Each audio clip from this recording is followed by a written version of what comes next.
The Rebbe actually was Farbrengen tonight. Yeah. He would say 9 Friday night sometimes. Do you remember? Yeah. Friday night. Shabbos, a whole day was Farbrengen. And Motzei Shabbos they would wash and do a Farbrengen. So it was like you were by the Rebbe for 24 hours, and the Rebbe down for Amid also. It was on Shabbos, we down for Amid. I just wanted to mention, I didn't mention this afternoon, but I was fortunate to have a Yechidus with the Rebbe many times for our birthdays. One of my birthdays was the Kaviyas this year, that Shabbos was Yud Shevat. My birthday was on Friday, every Yud Shevat. So the Rebbe and the Yechidus told me that being that Friday is your birthday, so I'm sure you could do Mavit Sedra on Friday instead of waiting till Shabbos Friday night or Shabbos morning like some people do. He said you should do the Paltiel, you should at least start on Friday. So of course I listen to the Rebbe every year when it comes to this Kaviyas. On Friday I do Mavit Sedra. The rest of the year I don't know, but if it comes to the Friday of Shabbos, then I do it.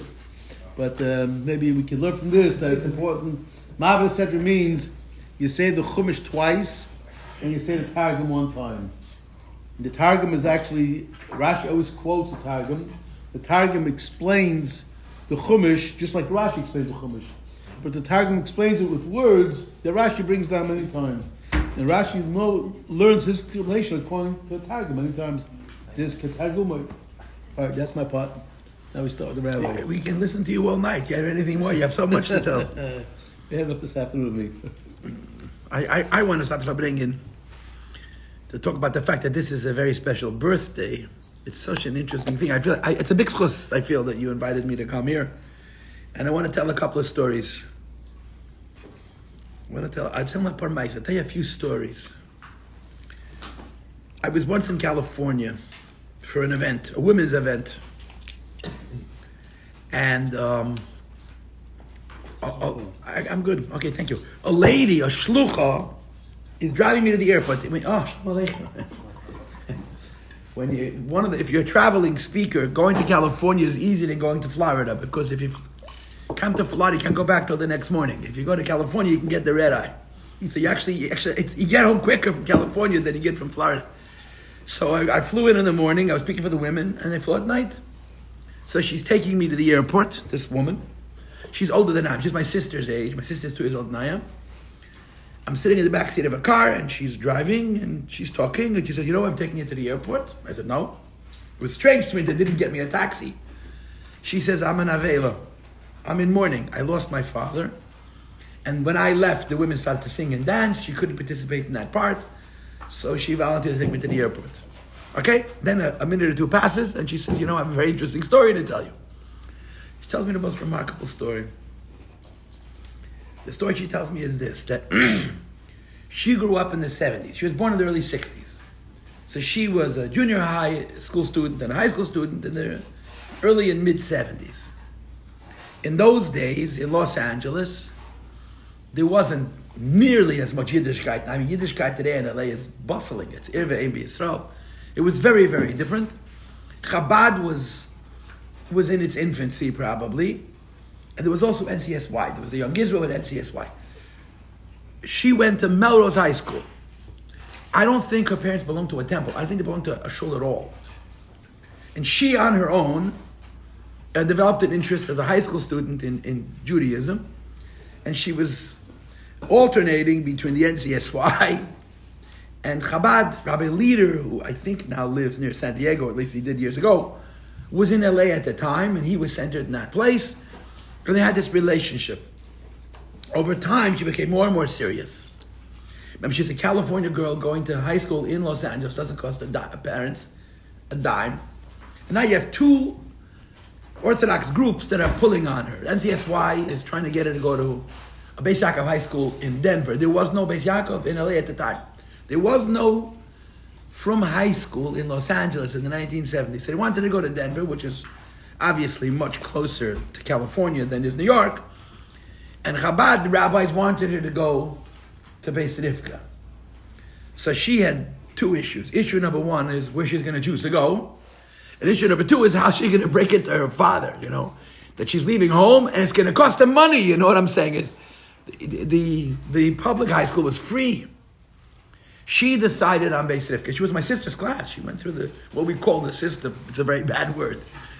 Anyway, so she comes to her father, who she had just lost, and she says to her father, Daddy, I have to say l'chaim before I say this part. L'chaim everybody, l'chaim l'chaim hara, l'chaim l'vracha, l'chaim l'vracha, l'chaim l'vracha, l'chaim l'vracha. L'chaim, anybody want mashke? We got a collection. We're not hiding it. L'chaim. She comes to her father and says to her father, Daddy, have you ever heard of the Lubavitcher Rebbe? I don't think he belonged to a temple. In other words, they were really secular. Have you ever heard of the Lubavitcher Rebbe? So her father says to her, have I ever heard of the Lubavitcher Rebbe? I met the Lubavitcher Rebbe. I met the Lubavitcher Rebbe. You met the Lubavitcher Rebbe? Like, how could it be they never heard of it? He says it was 1942. I was a 7-year-old. And I learned in a Lubavitcher Cheder, the Lubavitcher, whatever it was they had. And the Lubavitcher Rebbe came, the previous Lubavitcher Rebbe came to Chicago. The Frierdiker Rebbe left New York on one occasion. Oh, Shalom Aleichem, Shalom Aleichem. Applaus for the roof. We can move it. Oh, Shalom Aleichem, Alter Schedem. The previous Rebbe came to Chicago. It was the one time he left. I mean, he traveled to other places, but this was an official trip. And it happened, by the way, that on that trip, he lost his mother. The Rebbetzin stayed in New York. Our Rebbe stayed with the Rebbetzin. He didn't travel with the previous Rebbe to Chicago. And during this trip, he lost his mother. When he was away from New York, he lost his mother.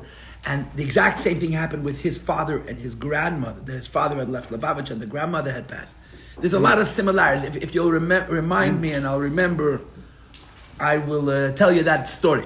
But in any case, the previous Rebbe came to Chicago. And there was a Chabad Talmud Torah, there was a Chabad Yeshiva Lazar. And this man is talking to his daughter about his meeting the Lubavitcher Rebbe when he was 7 years old. He said Rabbi Schusterman,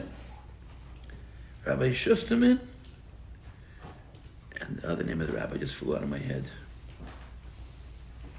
I forgot the name of the other rabbi. Rabbi Schusterman. And another rabbi had this little cheder, and they brought them into the previous Rebbe one at a time. This is a story he told.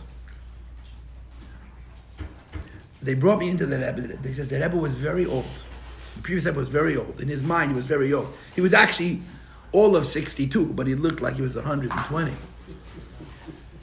And he said these words.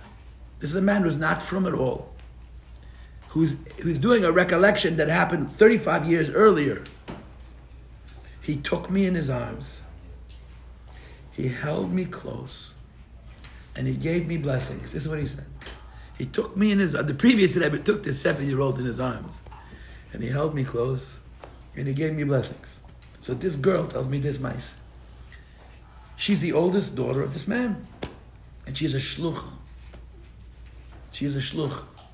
So if the Lubavitcher Rebbe gives you blessings, there's a tax, you understand? If the Lubavitcher Rebbe gives you a bracha, there's a tax.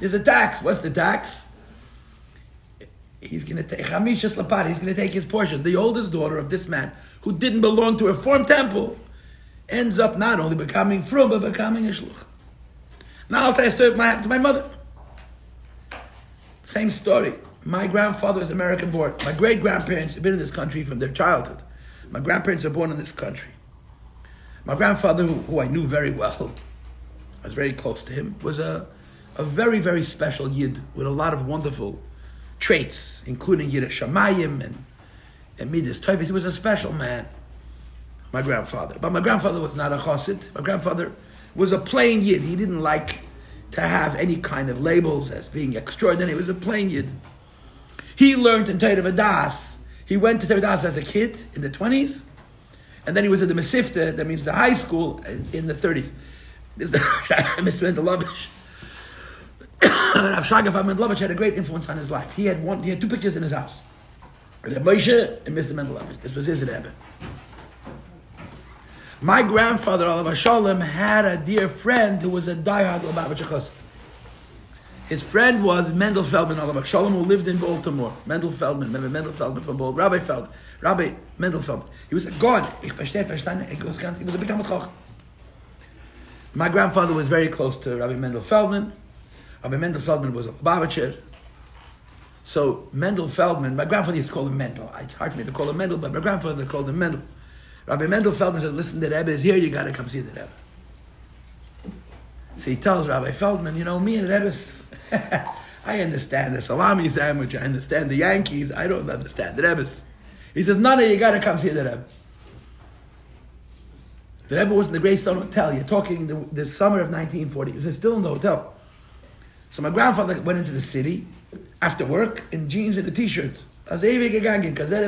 He came without a hat, without a jacket. He wasn't being disrespectful. He just simply didn't know protocol. He shows up in the hotel, and there's a few rooms with all kinds of holy-looking people with hats and beards and the whole thing. And there is Rabbi Simpson. Rabbi Simpson would later become the father-in-law of this Rabbi Mendel Feldman. He was still a boy at the time, a bacher. And he introduces him to my grandfather. And my grandfather says, okay, you asked me to come, I'm here. So Rabbi Simpson says to my grandfather, my mother's father, if you're going into the Rebbe, you have to write a note. He says, listen, I'm here because Mendel made me come. So write in the note that Mendel made me. No, you have to ask for something. My grandfather says, I'm good. 22-year-old American, everything was good. So Rabbi Simpson says to my grandfather, my Zaidi, lived in Gan Eden, ask the Rebbe for a shidduch. Ask the previous Rebbe for a bracha for a shidduch. So my grandfather says, Rabbi Simpson, I'm the youngest of 5. I'm the only one married. I'm at the end of the line. No one gets married at 22. I'm in no rush. And Rabbi Simpson says to my Zaidi, to my grandfather, what do you got to lose? What do you got to lose? What do you got to lose? I don't know what those words mean, but somehow my grandfather, it probably means like, you don't believe in this stuff anyway. So what do you... Anyway, so he went into the Rebbe, my Zaidi went with his jeans and his t-shirt. He went in with Rabbi Simpson because already then the Rebbe's speech was very difficult. You couldn't understand what he said. They recently posted, in the last few years, a recording of the Priyadika Rebbe's voice with subtitles. When you listen to the voice and you read the subtitles, you can actually hear the words. But you would never be able to make out the words by yourself. Once you see the subtitles, he's talking. And I found it fascinating. The Rebbe was after a stroke. The previous Rebbe was after a stroke. But he talks without reservation. In other words, he's not talking like a stroke victim. He's just talking. He doesn't repeat himself. He just talks. The words come out hard, but he keeps talking. So you had to pay attention. Rabbi Simpson was one of the few people who were able to follow the previous Rebbe's speech. So he went in with my grandfather, and my grandfather would tell the story, and he would tell the story to anybody. He was not a Chabadnik, believe me. But he says, I walked into the previous Rebbe, the Lubavitcher Rebbe, and in his words, in Yiddish, bin ich geblieben stehen. I stopped in my tracks. He said, I walked in that door and I stopped. He said to me many times, I never saw a face like that. I never saw a face like that. The previous Rebbe's face radiated. It shone like the sun. I never saw a countenance like that. He was so taken just by the appearance of the Rebbe. And Rabbi Simpson went in with him and he brought the note. Anyway, my grandfather was married less than a year later. The joke in the family was he called up his mother, says, Mama, ich will chasen a haben. I want to get married. He says to his mother, Mama, you're nuts, you have 2 older brothers, you have an older sister. The expression was, Mama, ich habe nicht gesiegt, ich habe gefunden. You speak Halitziana Yiddish. I wasn't looking. I found it. It was, the Rebbe gave him a bracha. And they got married. The oldest grandchildren in my mother's family are from the youngest child. My grandfather got married the second. Anyway, the end of the story is my mother is the oldest child and my mother's a Lubavitcher Chassid. So the point of the story is that the Rebbe takes taxes. Shalom Aleichem. Good tavach. This is the second story. There's a lot of stories like this. I saw a letter from the Rebbe. I'm hesitating if I should tell the story. The Kalbach twins, Shleiman and Elchaim Kalbach twins, they were born from a bracha from previous Rebbe in Vienna. The parents didn't have any children. And they were born from a bracha of the Frierdiker Rebbe. I saw a letter. I have it someplace. where the Rebbe is writing to the parents in 1948 about the two boys. They were extraordinary. I mean, the Galbach twins were extraordinary people. They were very, very intelligent and they're very gifted. I mean, you know them, the Galbach twins. And in 1948, I don't know what the letter was about, but the Rebbe wrote a letter to the parents. And in the letter, he writes to father and mother, Bonai, my sons, parenthesis, I am not calling them your children, I am calling them my children, because they're mine, end the parenthesis, and he continues the letter. I gave you, they're mine, meine Kinder. The point is, the Rebbe gets a bracha, and he takes his piece, he's entitled, the Rebbe gets the bracha. The reason I'm telling this story is I feel very, very honored that I am here. This is the Shevat Farbrengen, but we're celebrating Rabbi Biston's Tes Shvat Tov Shin Yud. He was born one day before the Frierdiker Rebbe passed away. He's one of the first people to carry the Frierdiker Rebbe's name. And the Frierdiker Rebbe said, this one is mine. Huh? This one is mine. I'm sure you probably have many more personal feelings about the fact that Rebbe should put you in a position that your whole life you're serving the Rebbe. But this is a schus. This is a schus. He was named after the Frierdiker Rebbe, and the Frierdiker Rebbe said, you have my name, it's my property. And his whole life, Baruch Hashem, is serving the Rebbe. And, you know, the way Hasidim think, and the way Hasidim should think, serving the Rebbe is not a burden. Serving the Rebbe is not, as the teenagers like to say, ruining my life. Serving the Rebbe is life. It's the greatest honor, it's the greatest schus. So I'm speaking on behalf of everybody. I really, you can take this, but you can take y'all. Last time I was here, and I felt it's a very big schus that you invited me back. Baruch Hashem, I wish to mention Gesundte Jahren. You together with your Balabas, Tel Ariches, Avisham Davis, Mamshach sein, the Shliches, bis Mashiach had come, and noch Mashiach. I saw once the Rebbe wrote one of the first Kinnas HaShluchims. The Rebbe wrote, I think, Mandalat, Ushlichusam b'yadam. Mashiach is going to come, Ushlichusam b'yadam. The Shlichus is going to be at the hand, Larichas Yonah Vishonim Tevis. Shnaz Bracha Vatzlacha Ba'akal Mikel Kel. L'chaim everybody, l'chaim v'lebracha, l'chaim v'lebracha, l'chaim v'lebracha, l'chaim v'lebracha. Rabbi say if I drink myself, I'm a drunk, so please say l'chaim. Av Rachman is from Farbrengen. L'chaim v'lebracha, l'chaim v'lebracha, l'chaim. Now I don't have much of a voice, so I can start the Negunim, but I really can't carry them. Okay, so I need your help. I'm talking the Beinani. This is the niggin that the Frierdiker Rebbe, the Rebbe said about this niggin. That the previous Rebbe liked this niggin. I'm mechaber given them.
I have one more story that I forgot to tell you. It's a very sweet story. It's in the same vein of the stories that I told before. There's a Yid in Lubavitch who's, the truth, he's a really big Talmud Chacham, Hagon. His name is Rabbi Shia Hecht. There's a lot of Shia Hechts in Lubavitch. This is Shia Bereb. Shia Bereb Peretz. Yosef Yitzchak Yeshua. How do you get the name Yosef Yitzchak Yeshua? Listen to the story. He told it to me. I can just say Shevat, where they tell the Meiser that his parents got married in 1949. His father was a Chassidish Yid, extraordinary person. A Pnimius Dika Yid, a Lamdna Ovid, a very special person. And he had several daughters. I think 3 or 4 daughters already. He has a lot of girls. He has 2 sons, Shia, and then there's in Crown Heights, Mendy. Yisrael. Thank you for the correction. I know you, right? Wolansky. I can't see anymore. I don't remember. I can't see. I can't. We can't feel but noch a paar Jahre. Shalom Aleichem. Shalom Aleichem. Anyway, so what happened was this. In those early years, in strange ways, the Rebbe actually would do things that in later years he wouldn't do. He showed himself more. There were certain occasions where the Rebbe would make it clear that he's performing a miracle. There's a tape of this. There's an audio tape, but it happened several years in a row. Could be it was even on Shevat, where the Rebbe quoted a Gemara, where the Gemara talks about a shepherd and sheep, and the lead, whatever, I don't want to say what the lead animal is. And that the Chazal say that when the shepherd needs to manage the sheep, the Gemara verbatim, in Aramaic, in the original, and he was quite emotional. You can hear the tape. That was very emotional when he says it. That I forget, the Mloshim gedenk ich nicht, but the Teuchen is that when you want to manage the sheep, so the shepherd puts a constraint, a muzzle with pain on the herd animal. And the Rebbe was referring to himself. That the shepherd is the Frierdiker Rebbe. And he implied what he was saying, he was quoting this expression in the Gemara, what he was saying is, I have koiches. I have special powers. But he presented it as if it's all the Frierdiker Rebbe, and the Frierdiker Rebbe is the shepherd, and he's just the herd animal, kvayachol. So therefore he's got this muzzle, and have koiches. So he said this at least twice. I saw it twice. I once heard in a tape, but at least twice. It's printed in the Sichos. Could be more times. There's several years in a row, 54, 55. And the Rebbe said, therefore, he quoted this Gemara, therefore, I'm announcing that anybody who agrees to name their son after the previous Rebbe, I think it's twice. I'm guaranteeing you a Ben Zohar. I'm guaranteeing that was. It's easy to say. He told the Meiser with the Veledniker, with the Vasaman, Manshari, Alo, Shimsha. You can make up the Polish potatoes, but you got to deliver the children. And the Rebbe delivered. Anybody who undertook to name their son Yosef Yitzchak was Zoicha that Yet the Ben Zohar. if you already have a Yosef Yitzchak, or Yosef, or whatever. so then you get Menachem Mendel. I know the Schustermans, Mendel Schusterman from Chicago, was born 1 year after Yossi. And the Rebbe said, if you have a Yosef Yitzchak, they were born from the same bracha. So wait. So Peretech was at that Farbrengen, all of us Shalom, and he said, okay, if I have a Ben Zocher, I will have a Ben Zocher, I'm going to name him Yosef Yitzchak. And then his father passed away. And his father passed away young. It was a tragic thing. So he came to the Rebbe, and he said, what am I supposed to do? I committed myself to name him after the Rebbe, Yosef Yitzchak. And now my father's gone. What am I going to do? So the Rebbe gave him those interesting answers. There's a rule in by Chassidim. I don't think it's only by Chabad, but it's for sure by us. You can name after a Rebbe. You can name after any family member you wish. But you don't mix holy and ordinary. You don't mix. If you name after a Rebbe, you don't join a family member. It's only after the Rebbe. That's the rule. Give the name. So his name is Yosef Yitzchak Yeshua. But the name Yosef Yitzchak he got from his father. The name Yeshua he got from the Rebbe. This is Shia. He told me this story. It's another example. You know, the Rebbe is entitled. You know, he gives brachas. It's his brachas. So l'chaim with the bracha. We should all appreciate that the greatest bracha we could have is that we should have a connection to these brachas, and we should live our lives in a way which are consistent with these ideas. L'chaim, l'chaim, l'chaim with the bracha, l'chaim with the bracha, l'chaim with the bracha, l'chaim with the bracha, l'chaim with the bracha, l'chaim with the bracha, l'chaim.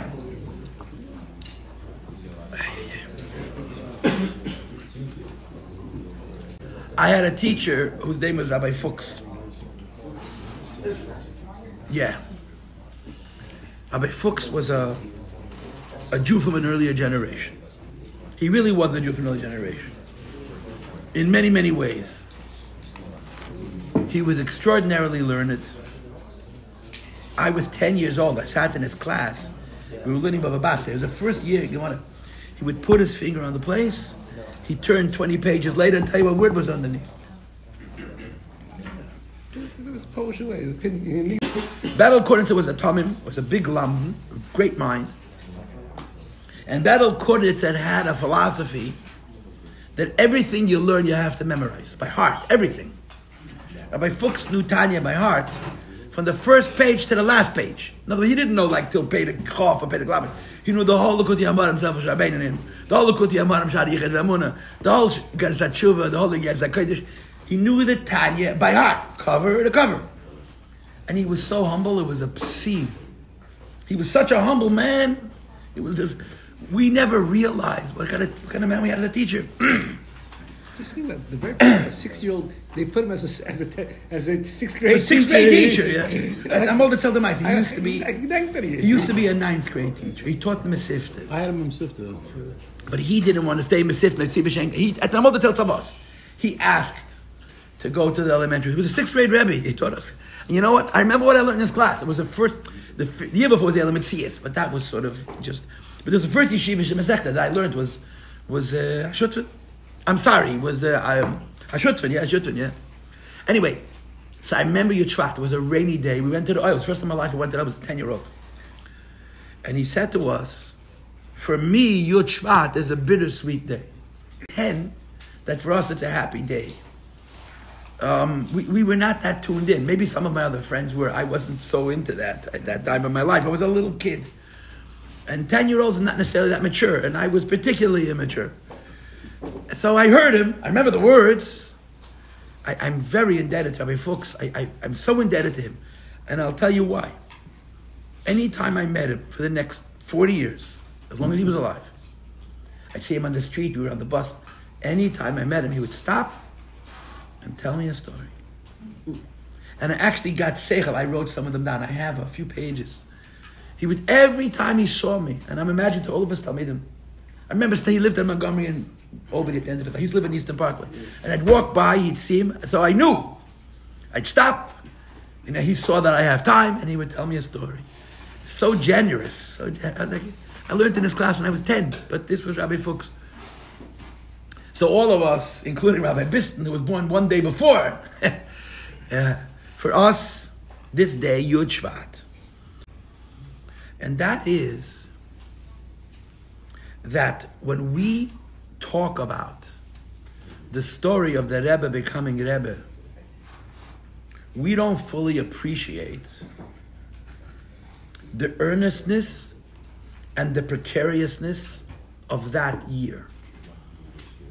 In other words, I knew people who were young then, but they knew the Hasidim whose responsibility it was to see to it that the Rebbe should agree to be Rebbe. So you say whatever you want. They made the Rebbe. He was saying, you don't understand the sensitivity of that year. People were really afraid.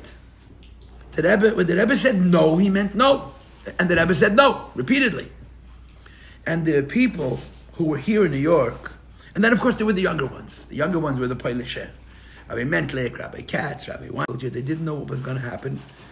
And there was a metach, there was a tension, there was a fear. If Chas v'Sholom, the Rebbe doesn't take the position completely.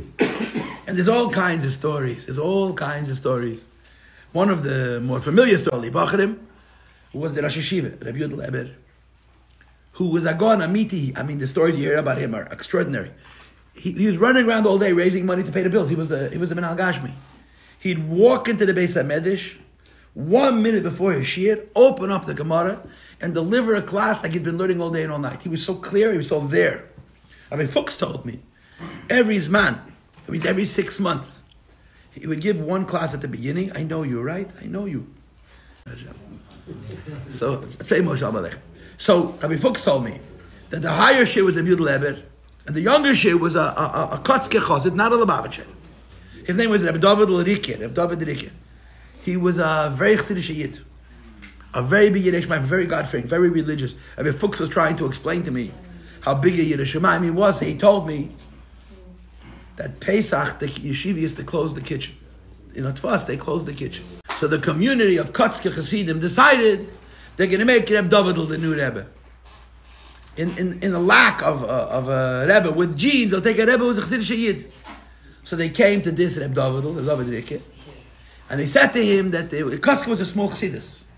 This is the Einiklach when Mendel Kotzke was a small Chassidus, was a mom and pop Chassidus in Varsha Mistam. This is Atfas, it's Varsha. So they came to Reb David, he should be the Kotzke Rebbe. So he was very confused, he was very unsure. So he went into the Friedrich Rebbe, to the Lubavitcher Rebbe, Friedrich Rebbe. And he told the Rebbe that the Kotzke Chassidim are asking him to be a Rebbe, he doesn't know what to do. And the Friedrich Rebbe told him 3 things. He spoke to him in Yiddish, obviously. He said to him, as Chassidim beten is a simin as a doer. The best of Chassidim Kotzke.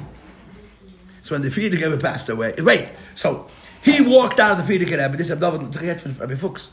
He walked out of the Friedrich Rebbe. Outside the door was standing the balabos. There was one rich chassid in the whole chassidus of Kotzk. He paid the bills. He paid for the cholent, he paid for the Farbrengen, he paid for the shtibel. And he was very, very involved. This other man, this layperson, the instructions, he forgot immediately. The minute he heard him, he unheard him. In other words, information that you don't need, you don't have. The Friedrich Rebbe gave this instructions how to prepare yourself for an Inyan P'dimi. He repeated it to somebody else. As soon as he heard it, he forgot. But the first 2 parts he remembered, then he repeated it. So when the previous Rebbe passes away, Rabbi Handel told me himself, he went into the Rebbe, and he said to the Rebbe, I have proof that the Rebbe is supposed to be Rebbe, but he told him only the first part, that they were learning yeshiva in Paltiel. And the Kotzke Chassidim came to Rabbi David. So this is the truth, that year, you hear the stories, it was a hard year. Again, I don't think there's a question that would have been Rebbe. But the way they felt at the time,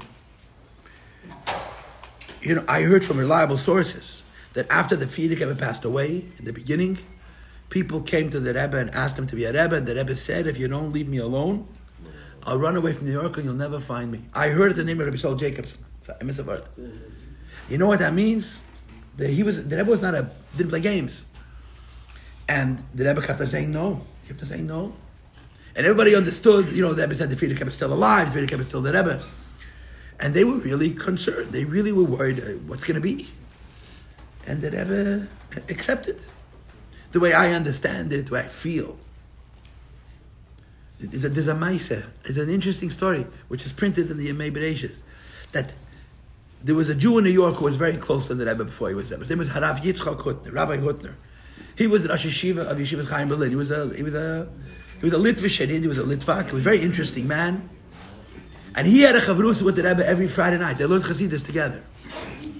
And I heard from a Misnagid, I heard from one of his students, that when the previous Rebbe passed away, he would come every Friday night to the house and learn with the Rebbe. He was in the Rebbe's house to Nishveisach Vitzalene. Mit Neside Reinu Veisach Nishvitzalene. With the Ramash I can learn. The Rebbe used to be called the Ramash.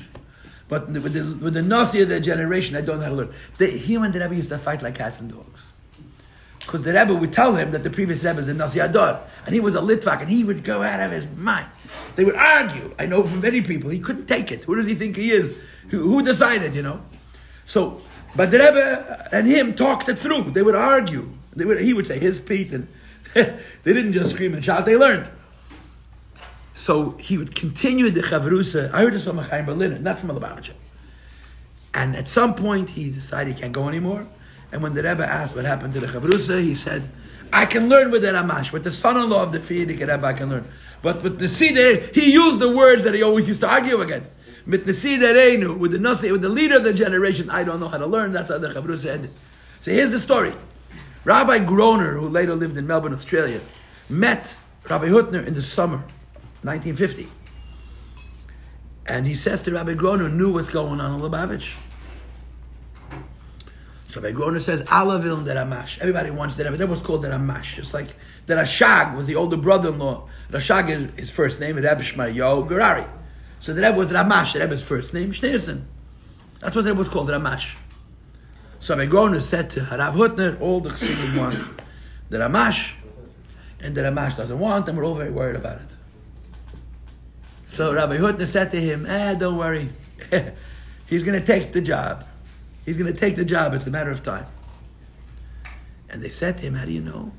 How do you know? The Rebbe is a very serious man. He doesn't say things just to be dramatic. The Rebbe is saying no. The Rebbe is saying no. He said, I'll tell you how I know. The Friday night, Friday night before the Rebbe passed, we were learning in a regular chavrusa. And suddenly the Rebbe interrupts. And the Rebbe says to me that there was once a grandson of the Tzemach Tzedek who was meant to be a Rebbe. And he Shumef didn't want. And the Chassidim pressed him, and pressed him, and pressed him, and he became a Rebbe. The Rebbe told us the night before the Rebbe passed. He says, believe me, he's going to take the job. He's going to take the. But if you were alive at that time, they were worried. They were very concerned. That's what I understand. And my hergish is, my feeling is, and I've heard this from people who are much older and wiser than myself, that in Das Tachten, the way you look at it from a worldly point of view, Chassidim changed the Rebbe's mind. Chassidim changed the Rebbe's mind. Again, I'm sure there's a Das Eliyah. But the Rebbe, when he said no, he meant no. And the Chassidim said yeah, and the Rebbe said yeah. I know a story, which I'm not going to say any names. But there was another famous Chassidus, when there was a conflict about who should be a Rebbe. And one of the candidates came to our Rebbe in 53, probably, the very beginning. And he wanted that the Rebbe should lobby for him. The Rebbe should take a side in the dispute. And the Rebbe said to him, I heard this in the name of Moshe Groner, from his nephew. The question of Nesias belonging to Ziknei Chasidei, I'm not going to say which Chasidus it was. The decision was to be Rebbe is going to be made by the elder Chassidim of that group. I'm not going to get involved. And in a Das Tachten way, again, this is what I've heard from people. The Chassidim wanted the Rebbe to be Rebbe, and the Chassidim showed a dedication, they showed an earnestness, and the Rebbe accepted the Nesias. Recently, in the base Mishpach magazine, maybe Pesach time, they did an expose on 6 personalities who used to come to the Farbrengen. It's a very beautiful shtickle. They had the Skalene Rebbe in there, a few nice people. But one of the personalities that they presented was a Jew by the name of Harav Ephraim Eliezer HaKoyen Yolis from Philadelphia. Rabbi Yossi was much older than the Rebbe. He fell in love with the Frierdiker Rebbe. The Frierdiker Rebbe came in 1930 to Philadelphia. And I heard from people who knew that there was a Rav over there who really was an Orthodox Rav who really made life. The letters that he wrote when the previous Rebbe passed away are gold. As soon as the previous Rebbe passes away, he starts writing to Anash. I don't know what's going on with you. People got to wake up. We have a Rebbe and you got to make it happen. He's saying no, but you have to say yes. And for sure he's going to do it. He talks about our Rebbe as soon as the previous Rebbe passes with such a certainty that, first of all, this is Rebbe. And second of all, we have to make it happen, This Rabbi, so one of the stories that they write there is, when the Rebbe became Rebbe, the Farbrengen was in the shul upstairs. So there was actually 3 rooms, but it's now the Merkez was open, the doors were open, the shul and then the window, they took away the bookcases, so it was packed. And people were outside on the street, many people were outside in the street, remember it's the middle of winter. Rabbi Yossi came early, got himself a good spot. A little while before the Farbrengen, he gets a message that the Rebbe wants to see him in his room. Now you got to go, right? This is a very important time to show up. But he's thinking, there goes my place. So he left his spot and he went into the Rebbe. The Rebbe probably talked about something very important. He told the Rebbe, I lost my spot. So the Rebbe says to him, he was much older, maybe in 50 years older than the Rebbe. You'll grab a hold of my girdle and you'll go in with me. With the girdle, with the belt. And that's what happened. And he lived his whole life with that. He would always talk about it. The Rebbe said, grab a hold of my girdle and wherever I go, you'll go. Rabbi Yossi. I just want to finish with one simple thought. I heard from people who are that Farbrengen. Farbrengen finished about 12:30. It started around 9:20. The Rebbe came in late. It was called for 8:30. The Rebbe never came late. That night the Rebbe came in almost an hour late, 9:20. It was over about 12:30. There's a recording of much of the Farbrengen. I heard from people who were there that when the Rebbe walked out of the Farbrengen, men in their 60s and 70s and 80s were jumping up and down like school children. The joy that the Rebbe took it, and it was for real. It was the simcha. The simcha by Hasidim was palpable. There was such a joy, such a relief that the Rebbe was makabel in the Nesiyos. And the other story that goes with it is the Rebbe said the first Maimer. Rabbi Yael Khan was a week shy of his 21st birthday. He wasn't even 21. Between Wednesday night and Shabbos, he repeated the Maimer. People would come in. And they didn't know there was a tape. The tape was discovered 30 years later. And Rabbi Yael was the tape recorder. He'd give it back. Between Wednesday night and Shabbos, he must have repeated the Maimer 10 times. People kept coming in. Rabbi Yael would chazer. So when the Rebbe came to Shul Friday night and the Rebbe got wind of what was going on, that they were reviewing the Maimer, so the Rebbe said, "Favos the good sagt mir nicht." Why doesn't anybody tell me the good news? The point of this little talk is that there was an incredible simcha, there was an incredible joy by Chassidim. When the Rebbe was makabel in the Nesiyos, there was a Yid, he was the Rebbe's secretary. His name was Moshe Leibrochstein. He was the only secretary who was a secretary by the Frierdiker Rebbe, and when the previous Rebbe passed away, the Rebbe put him on his own staff. And I heard from people that he was really the senior. Rabbi Chadakov was the head of the secretariat, but the Rabbi Shalei was the senior member, and he set the tone.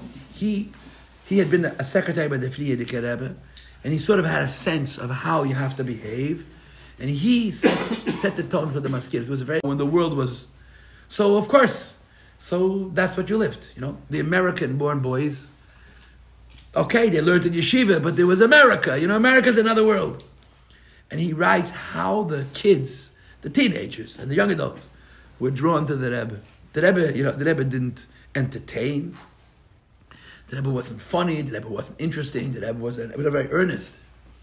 But they were drawn to him. They were drawn. The kids were drawn to the Rebbe, and what the Rebbe was, and what the Rebbe inspired. And there was an incredible optimism, incredible joy around the Rebbe's Kabbalah and Nesiyos.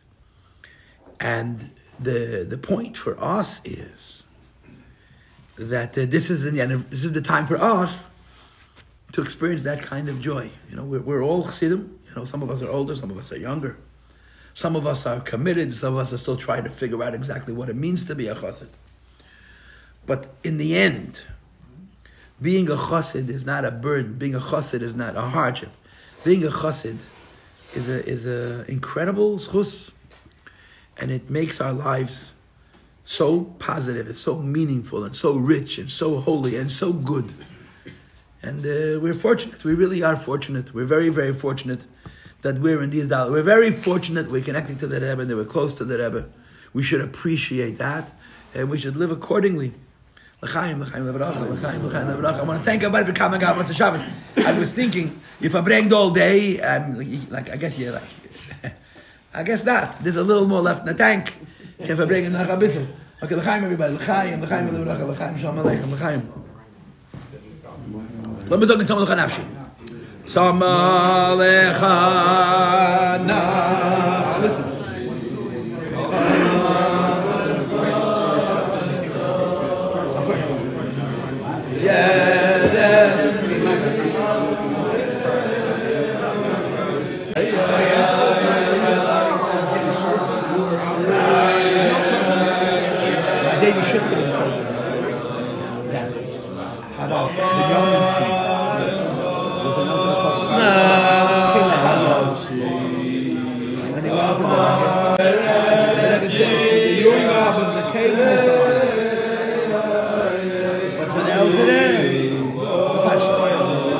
Okay, I'm happy to hear that.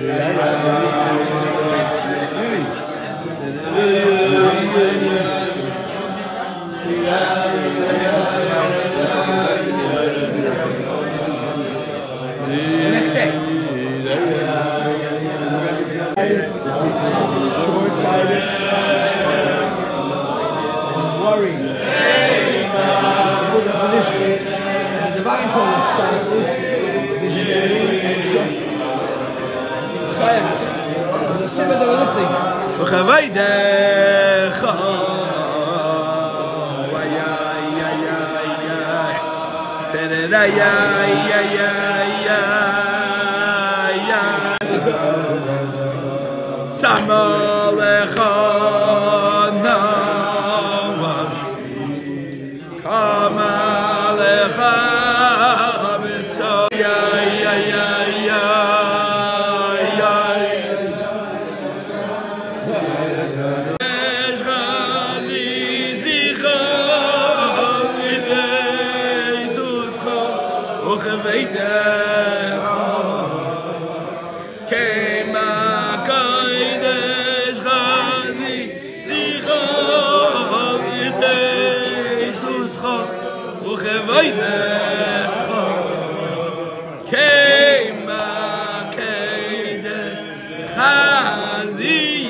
Never ask for much, never say no, never say how much. Very good.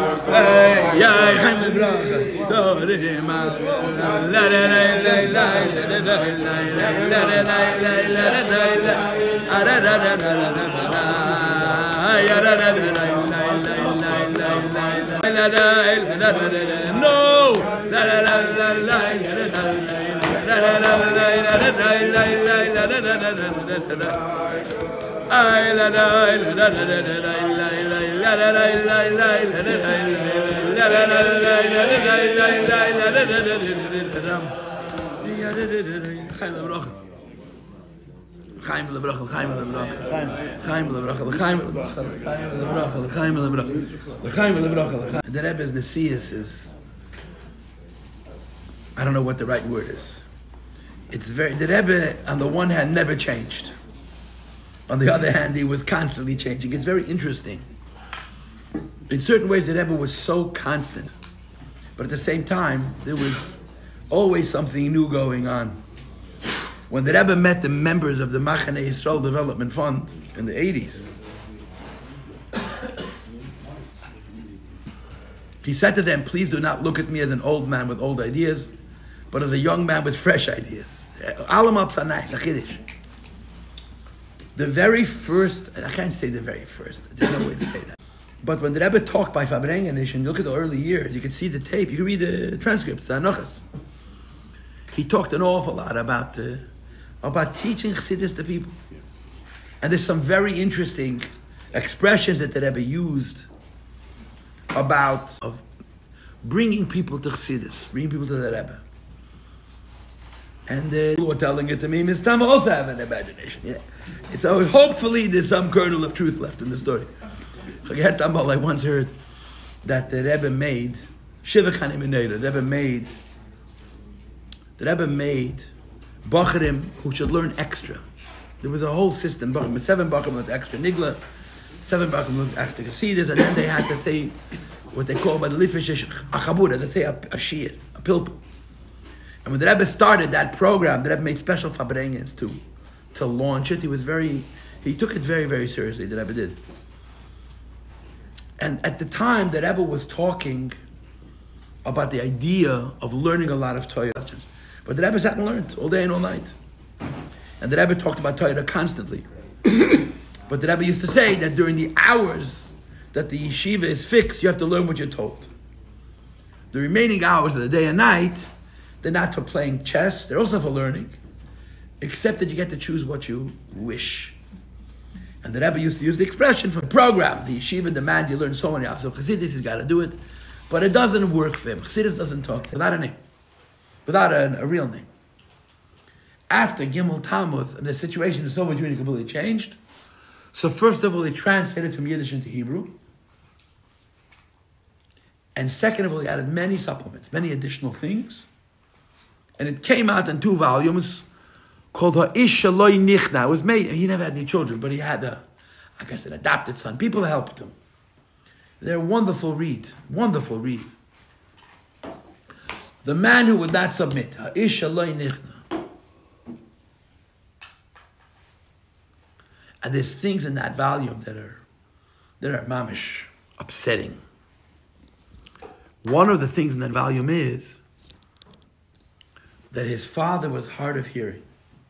Rabbi Nanes was born in the colonies. He was born in the colonies in Kherson that the Middle Rebbe had established, which means they were Lubavitch Chassidim Datus, generations.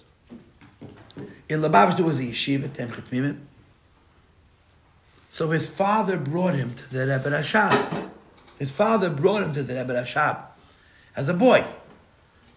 He went into Yechidus together with Rebbe Rashab to be accepted into the yeshiva in Lubavitch. And in that first Yechidus, the Rebbe spoke to his father.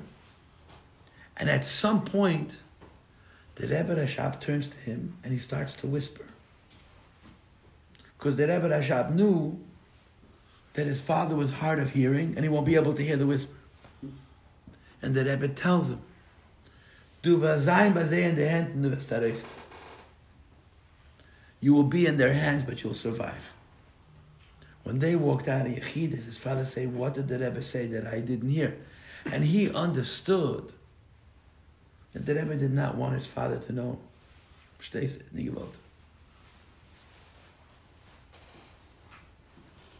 Anyway, this is one story. Another story, which is mamish a gewaldige chassidische meise. It was in Rostov. I don't know if you know the story, that the Rebbe Rashab had him on a shlichus. This laser now is on a shlichus. Ich weiß was, 1917, 1918, 1919. In those years, there was a minig in Russia. That if you had a Jew on the train, you would wait for the train to go down a mountain. You would open the door and throw the Jew out. And like the Chazal say about the Azazel. They would watch the person become dismembered. The Achzorius, the anti-Semitism. So Leizer Nanis was sent by the Rebbe Nishmasei Nanashlichus from Rostov. He was afraid for his life. He made a God. But the Rebbe sent him on a shlichus. So he went into the Rebbe before he left, and he told the Rebbe, I'm afraid. And the Rebbe says, what's the matter? Why are you afraid? So he tells the Rebbe, I'm traveling myself, and it was known that they would literally throw Jews off the moving trains.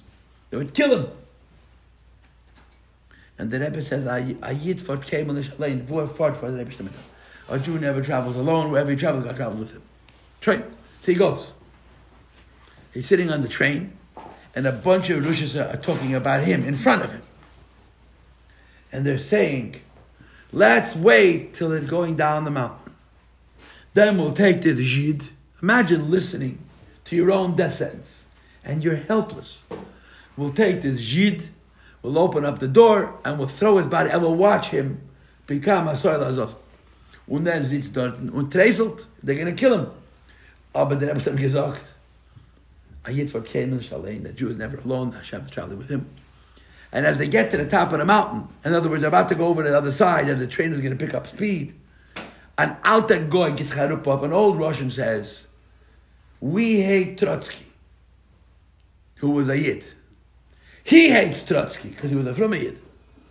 The enemy, the enemy of my enemy is my friend. So the goyim thought about it, and they paskin that this guy did not throwing off the train. So he saw b'muchash, adi yit fart nisht alein. But the story that I wanted to share is this. It's a chassidische ma'aseh. There was a time in Rostov that there was no maskir. I don't know if it was one day. There was nobody to be machnas into Yechidus. There was nobody to stand by the door of Yechidus. Like Rabbi Groner stood by the door. Rabbi Lezer Nas was an elder Bacher, a Tamim. So I don't know who said to Lezer, tonight people are going into Yechidus. No, someone needs to stand by the door to keep it moving and so on. The official people are not here. Tonight is your job. Stand by the door, and as people go in and out, you should move it along. Fine. Amongst the people going into Yechidus was the Bishop of the Masmid. The Bishop of the Masmid was a gon and a chassid. He was a gon and a chassid. So when Rabbi Yitzchak went into the Rebbe Rashab, Lezer Nanis made sure that the door didn't close, so he could hear. It's a big chutzpah. A chassid was into Yechidus and you're listening in. He made sure that the door was ajar, just an inch, so you could hear the conversation. The Bishop of the Masmid was Achmeni. There's a sikh in Tafresh Tzadik Tes where the Fidik ever calls him a chosid, a tzaddik, a Rabbi Yitzchak, the Bishop of the Masmid. So each of the Masmid walks into the Rebbe Rashab, and Lezer Nanis is standing outside listening, and he starts to cry. The Bishop of the Masmid. What's he crying about? He says to the Rebbe Rashab, I took on a new chumrah. I took on a new strictness. But I didn't ask the Rebbe. Chassidim Amo, even big Chassidim, if you wanted to become more religious, you had to get permission.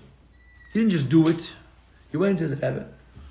And the Bishop of the Masmid, normally when he took on a hidden mitzvah, he would go to the Rebbe Rashab, he would ask him, and the Rebbe would either okay it or video it.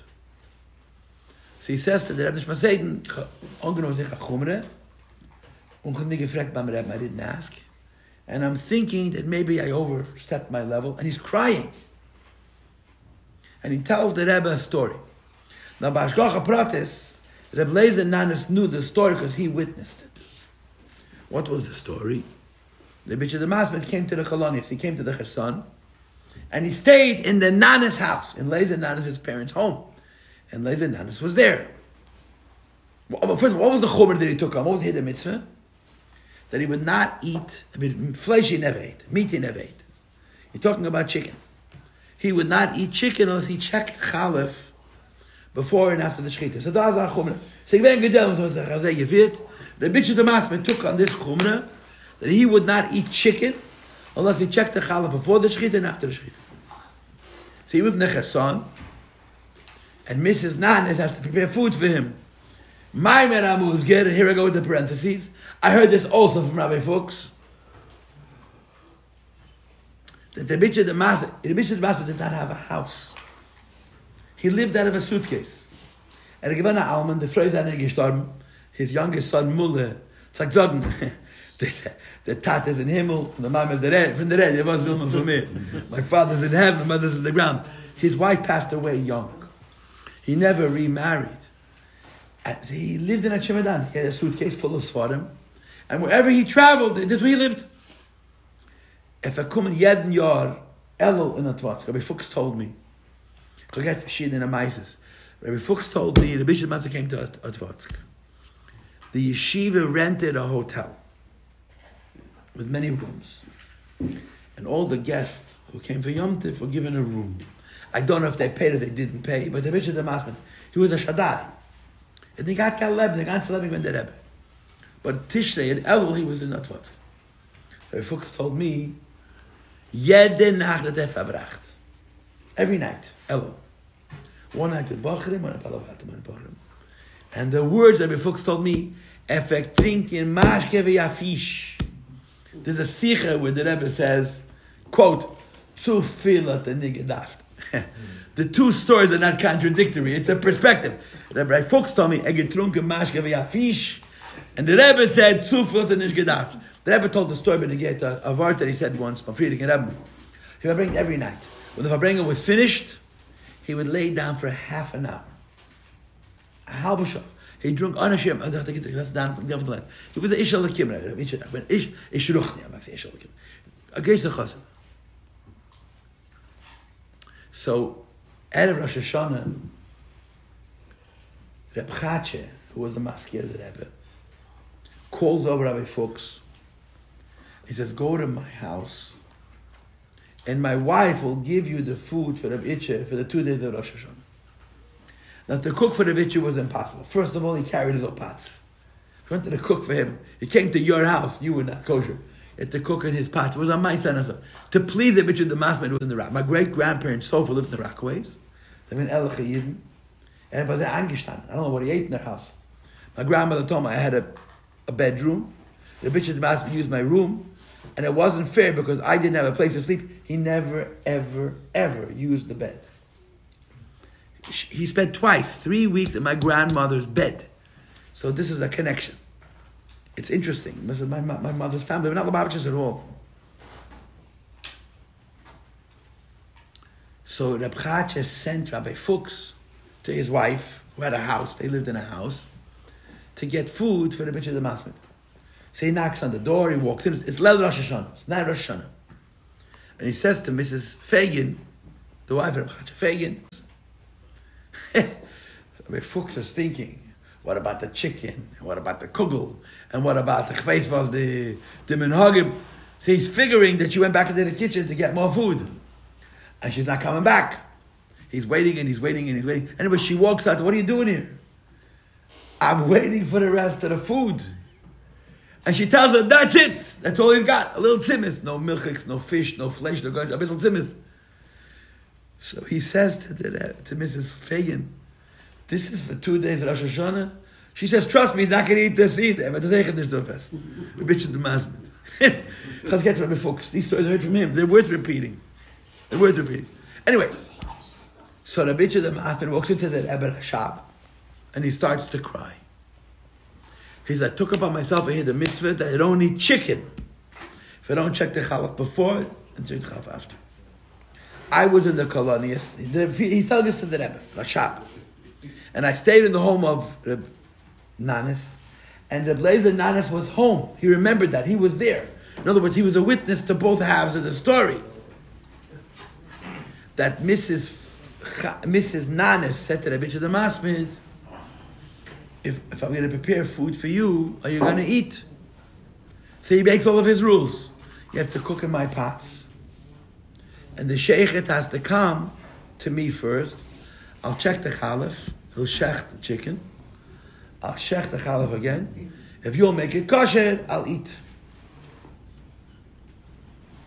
So she gets the sheikhet to come to the house. The Bishop of the Masmid checks the chalif. The sheikhet checks. He shechs the chalif again. She was an Elach Yidina. She kashed the chicken. And he had what to eat Shabbos. gedavet the ganzen Tag. He davened all day long. He came home to daven to eat breakfast. 6 o'clock in the afternoon. And Mrs. Nanes puts down for him the cholent, whatever he prepared for him. That was it was kosher enough for him. It's his own pots and his own shchit.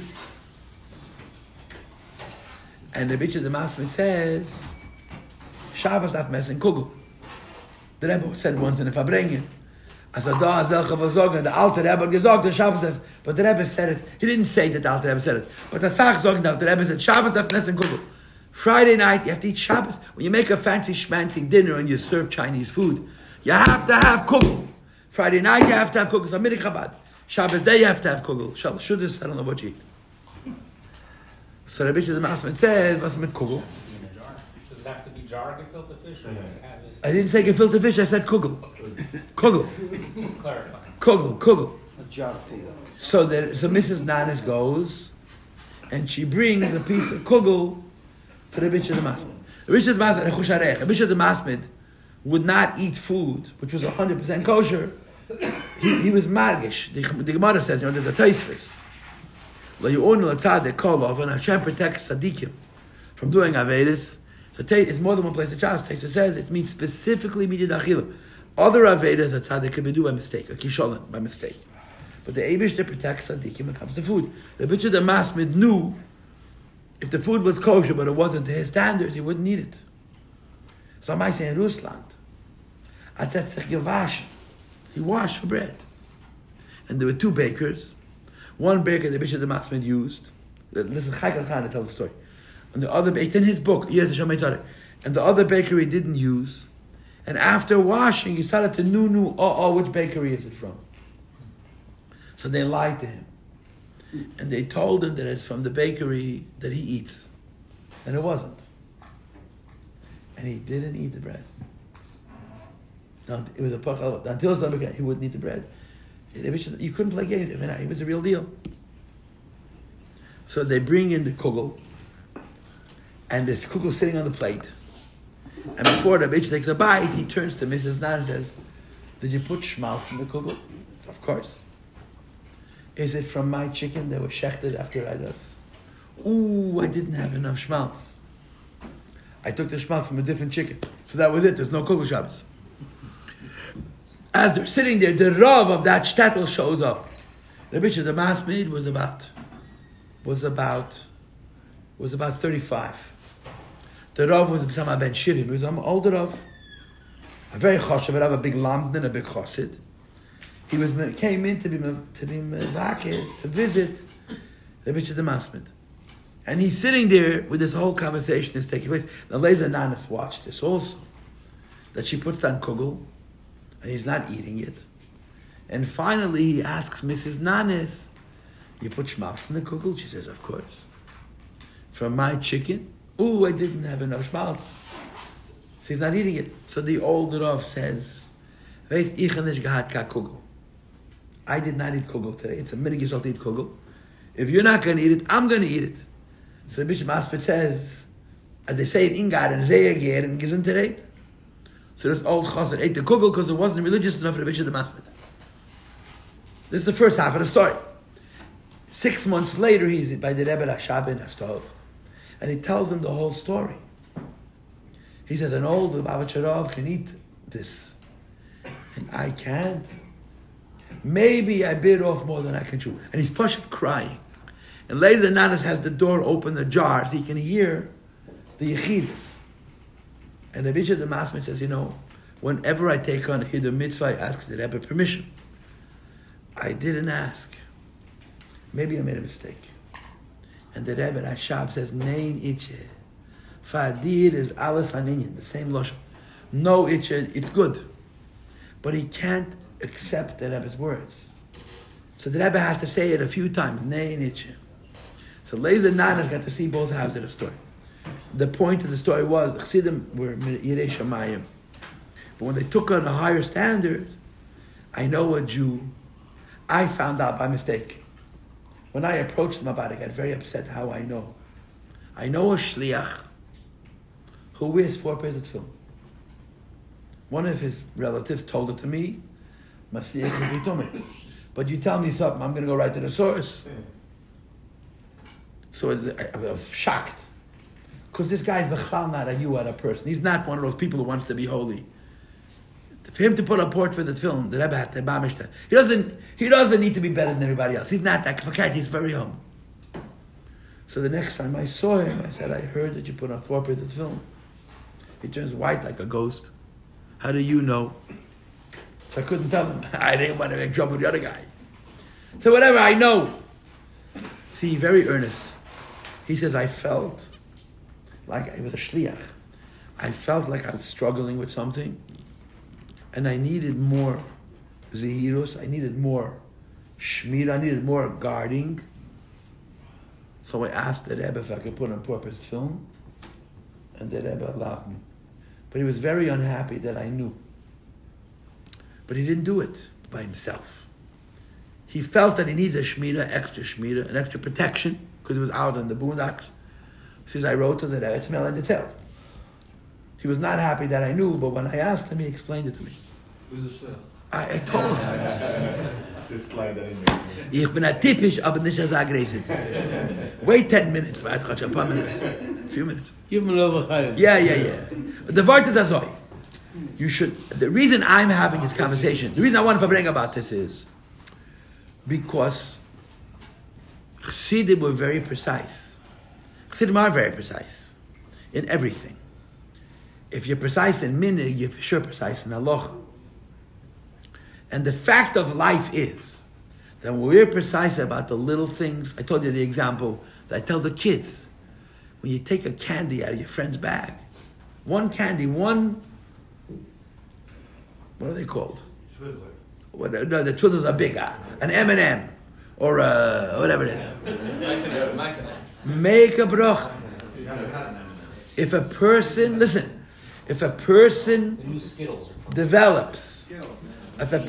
develops a sensitivity to small and young of Yiras Shamayim, a bracha Rishon is a very good example, but there's a ribuy examples. Bracha Achreino. If a person is particular about little things, he'll never have a problem with big things. And it's true for yourself, and it's true for your children. It's true in chinuch. And it's an ikir in Lubavitch. The Rebbe dedicated, I can't tell you how much of his time to establish Minhagei Chabad, because he wanted us to know the customs. He wrote them down, he published them, and then he talked about them. Over the years, the Rebbe talked about them in Hagim, and talked about how important they are, and talked about the precise. And today, this is very important to bring up. It's important to bring up, not because it's good to be a lubab. That's good too. It's important to bring out the idea that you can't worry about the cosmic stuff. You gotta worry about the micro. And if you worry about the micro, you won't have to worry about the macro. It's just the way it is. I always give the same example. I'm a citizen of the city of New York. We had 2 mayors successively. One of them was African American, his name was Mayor Dinkins. And after him we had an Italian American whose name was Mayor Giuliani. Both of them ran on a plot. They said what they were going to do. When Dinkins ran for mayor in 88, he said, I'm not going to go after the kid who stands on the street corner and he's selling drugs for $5. And most of them were black. I'm going to go after the people who are pushing the drugs, who are making the serious money, which is all white people, who were the source of the drugs. And that was what he did as a mayor. During the 4 years of his mayorship, you couldn't walk the streets of Brooklyn. You couldn't walk. It was dangerous. Giuliani came in after him, and he said, I'm going to make quality of life crimes. You can get arrested for making noise, let alone for selling drugs. Now, Dinkins took his position because he was thinking about his constituents. Giuliani took his position, he was thinking about his base, right? But the fact was that when Dinkins was mayor, the city fell. And Giuliani was mayor, the city lifted itself up. It was incredible.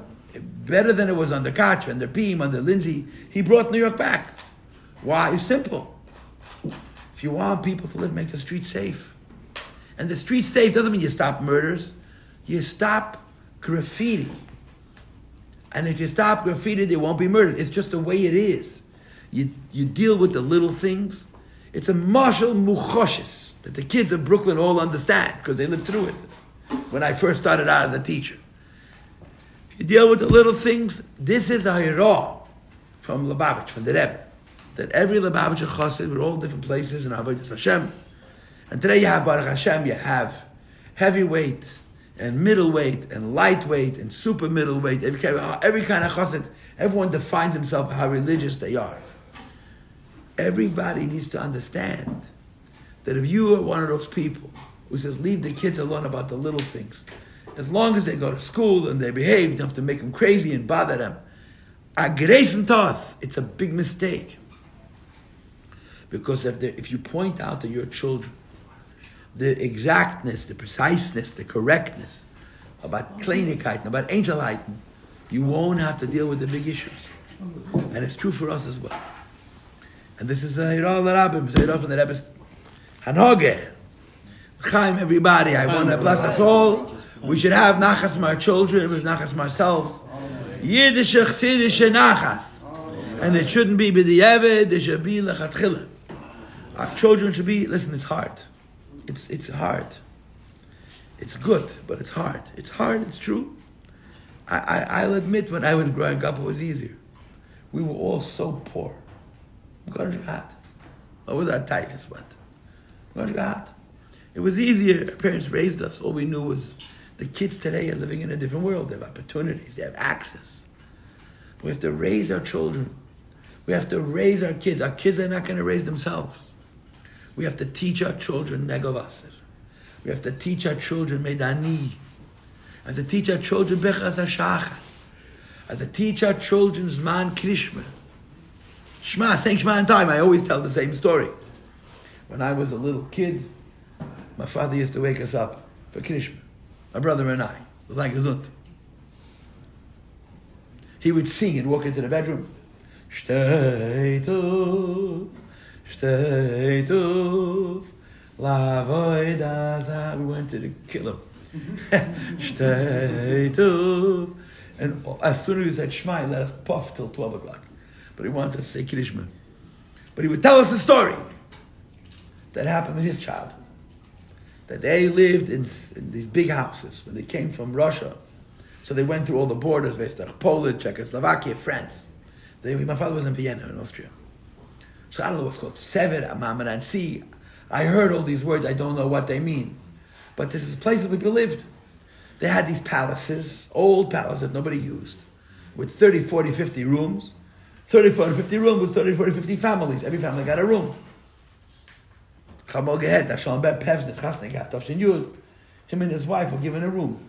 The base akis. Was the only available room. The toilet. This was their bedroom. It's a kiss. You understand? So my father was a boy of 10 or 11. He woke. This is before they came to Paris. They were still in Vienna, I think.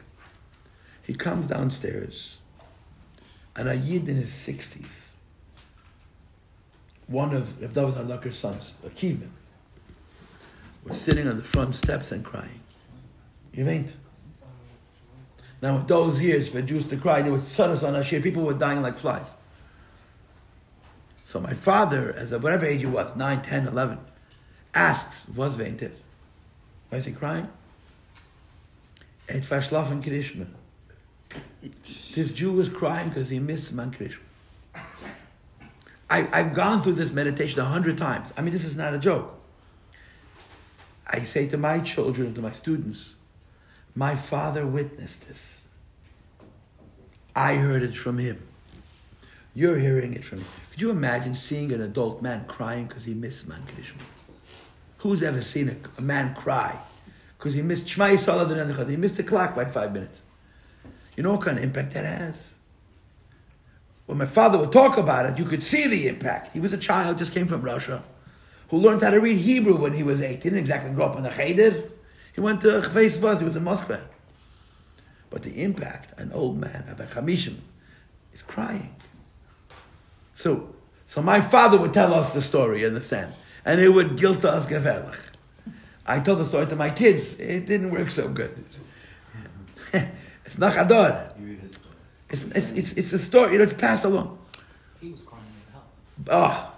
But the Yiddish Shammai, the message was, these things are important. We need to teach this to our children, every father.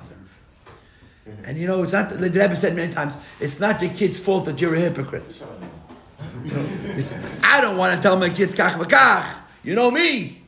It's not your children's fault that you got problems, you have to raise them. One of the most important things that has to be said, Medav Hadav and the kids need to be taught by our parents, by us. The little tiny aspects of Yiddish Shammai. And then you'll never have a problem with the big. It's true, it's mamish emes. And I've been carrying on. But I actually said what I wanted to say. Took a while. Been seeing. How much do I love you? I'm in touch with your brothers. Reuven. David. Yeah. David. Yeah. Chaim. I want to tell you Avot, which is unfortunate at this particular juncture. I was a little kid, and my father was stark, took us to Farbrengen, brother and I. Always. And if there was too many people, he would put us on his laps. My father would sit 3-4 hours with a boy on this lap, and this boy on his lap, and we were playing chicken. We were not easy kids. The Mesiras Nefesh was my father's dedication to us. And when his feet were killing him, he'd put us on the bench until someone complained that we were blocking, and they put us back on his knees. That's how we grew up. And we'll never be able to repay this. We can't even appreciate the Mesiras Nefesh. Every Farbrengen, we sat in father's lap. In those years, the big Farbrengens finished at 3 o'clock in the morning. After Lamed Ches, they finished at 1 o'clock. But the Farbrengens went to 3 in the morning. And my father used to say, this is long. When I was growing up, we went to 5 o'clock in the morning. But the Farbrengens in the 70s went till 3. You remember this, till 3 o'clock in the morning, normal. So we'd fall asleep on my father's lap. And we always wake up at the same point. Ay. The Farbrengen finished with the Alter Rebbe's Nig. Before the Alter Rebbe's Nig, we would wake up and we had saliva all over our mouth and on the bench. You know when you wake up in a funny position, then you drooled all over yourself. Ay. Anyway, what's the point? We woke up with Alter Rebbe's Nig. So there's a disease. You make a Farbrengen, you get together 100 people, and when the 6 guys left, we have to take Alter Rebbe's Nig. This is a Farbrengen Yud the Elmer given the Baruch Hashem. The Elmer is gegangen, but there's still a couple of Jews left. So we'll sing Alter Rebbe's Nig. We're talking about Alter Rebbe's Nig. Yeah, we should have done it. When I Farbrengen more balabatish environment, just a chassidische Farbrengen. So I say the Alter Rebbe's Nig right in the beginning. I say, listen, we're all here. You're going to go to sleep in 15 minutes. Let's see. I do it in the beginning. The Elam is, tonight I didn't do it. Getracht. But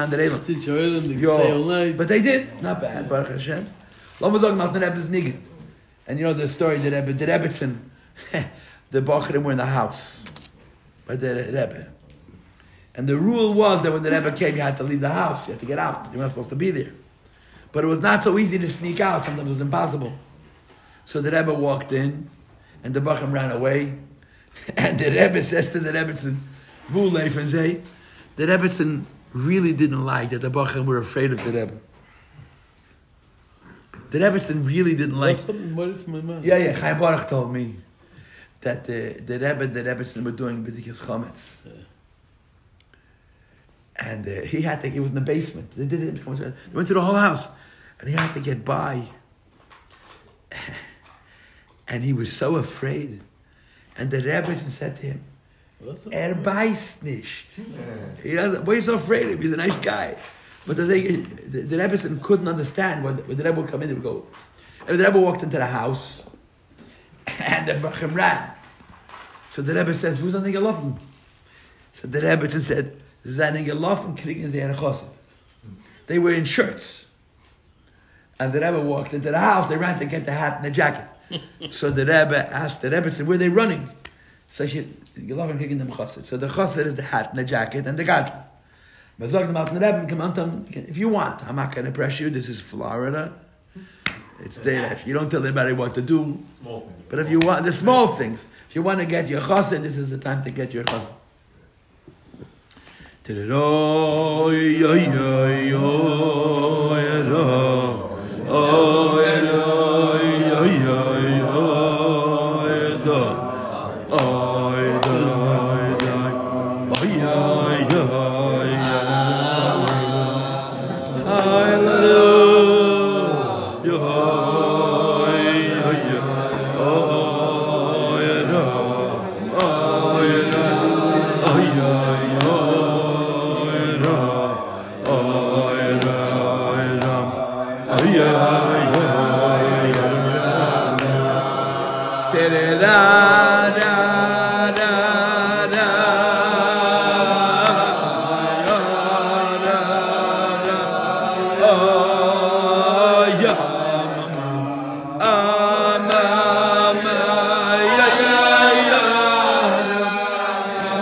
Ay,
No, because sometimes that's the easiest way you finish Farbrengen. You got to get dancing. No, That's the reason not to do it. no. I'm saying that's why I'm confused. Yeah, it's Süden kannst bei Farbrengen. Das ist eine leptige Sache, aber geht nicht weg. How come the rich always came after others?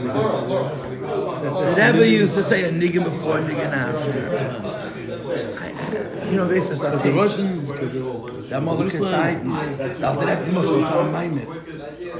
Da wir gesagt von sagen ein nigga. There wasn't no way to stop it. The Yale made it. But this was the Rebbe. I know. You know when the Friedrich Rebbe would see that the Rebbe's nigga. That's the Stelle. But the Friedrich Rebbe, and there was a bowl in front of him, ungefüllt mit Friedrich Rebbe, the Rebbe's nigga. And the bowl ungefüllt mit Creme. Kaum was gestanden. He wasn't able to stand. When someone's gesehen, people saw. The Rebbe did everything as well. They are previous. Once he's trying to stand up. I brought it. Oh, really? So Friedrich Rebbe. You know, when Friedrich Rebbe was also a lady gebeng. He didn't say what, but it was Makfi. He's actually not. So you read the Moshe Lashner Sintersky, he lived in the next block. He was much older than Friedrich Rebbe. He once came in. And there was no place to sit. He sat down in that chair. The Rebbe didn't say anything, but you could see that till the end of the thing, he was uncomfortable. I saw Mendel Maroza on the train, the tail.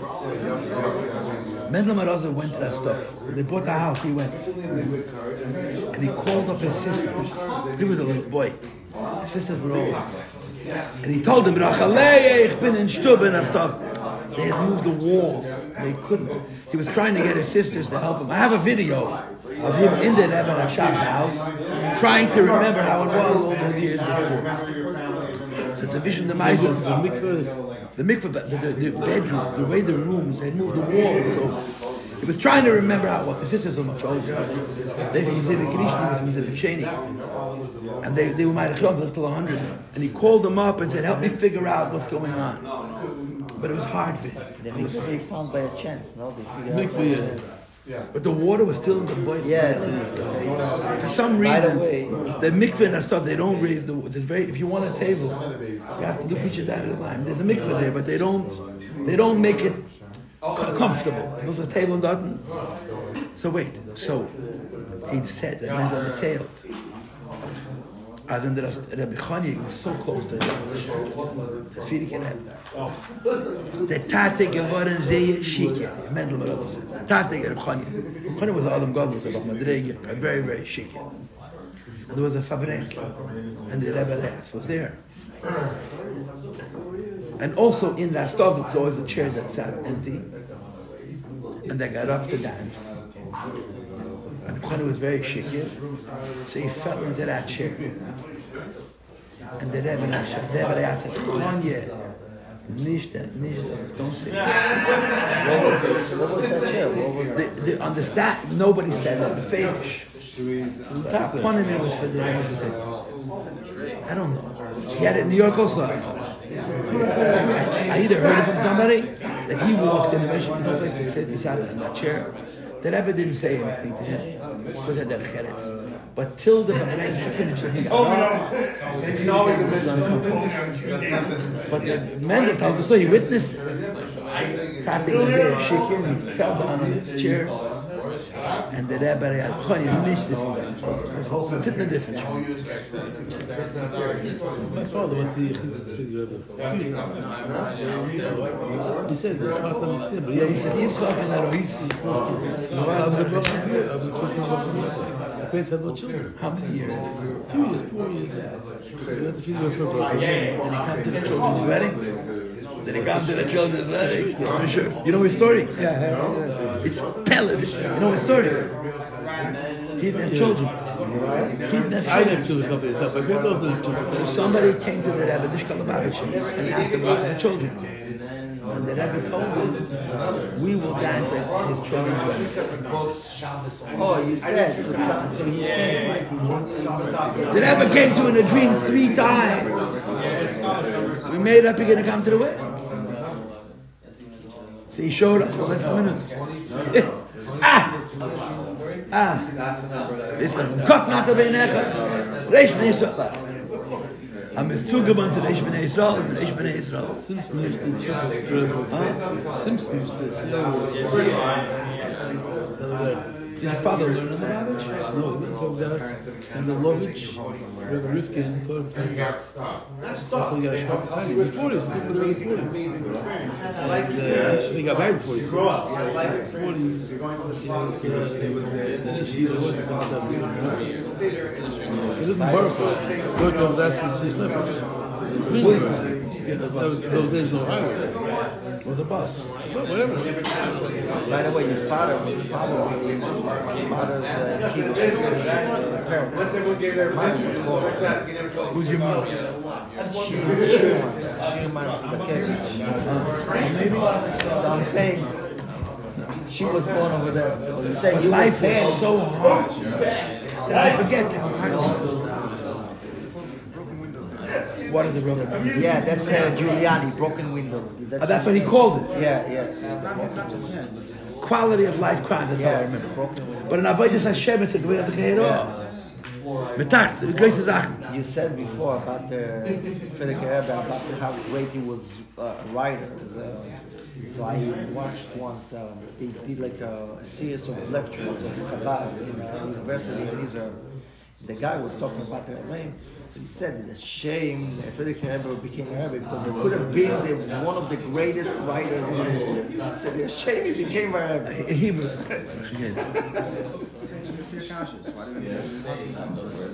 That's right, the Rebbe spoke good to see us. Anashir. Right, it's a Yosod. We lost a writer.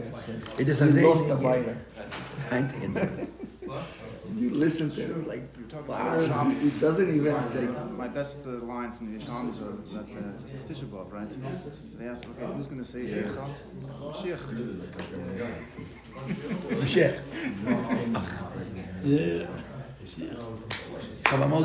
I once was talking to some people, not from people. So I had to find a form to get their attention. So I spoke about Shlomo Melech. And the question that I asked was, Solomon the poet or Solomon the prophet? That was what I presented it with. At the Kashim Shir Ashirim, Mishlei and Kelis.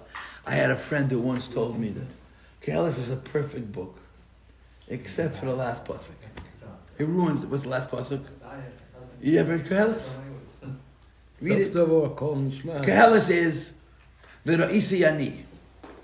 But there is any taiva you want, any way of life, chokhmah, geld, taivas, whatever you want. I tried it already.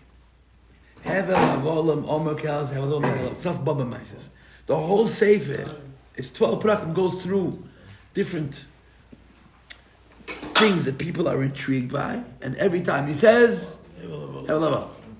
And he finishes Save Davar, Akel Nishma, so Lakim Yerav, Esmesisav, Shemek Deklal. So a lot of people say, for sure someone else added it. No way! Solomon would ruin his book with that line. It's so perfect. Kailerdik, Ona Maskan, agnostic. It's Imamish, so simple. Maybe this was what I spoke about, What makes Shlomo Melech? There was a big chochem. For Shechina, the best mit Grein. It's the selbe Sache with the next.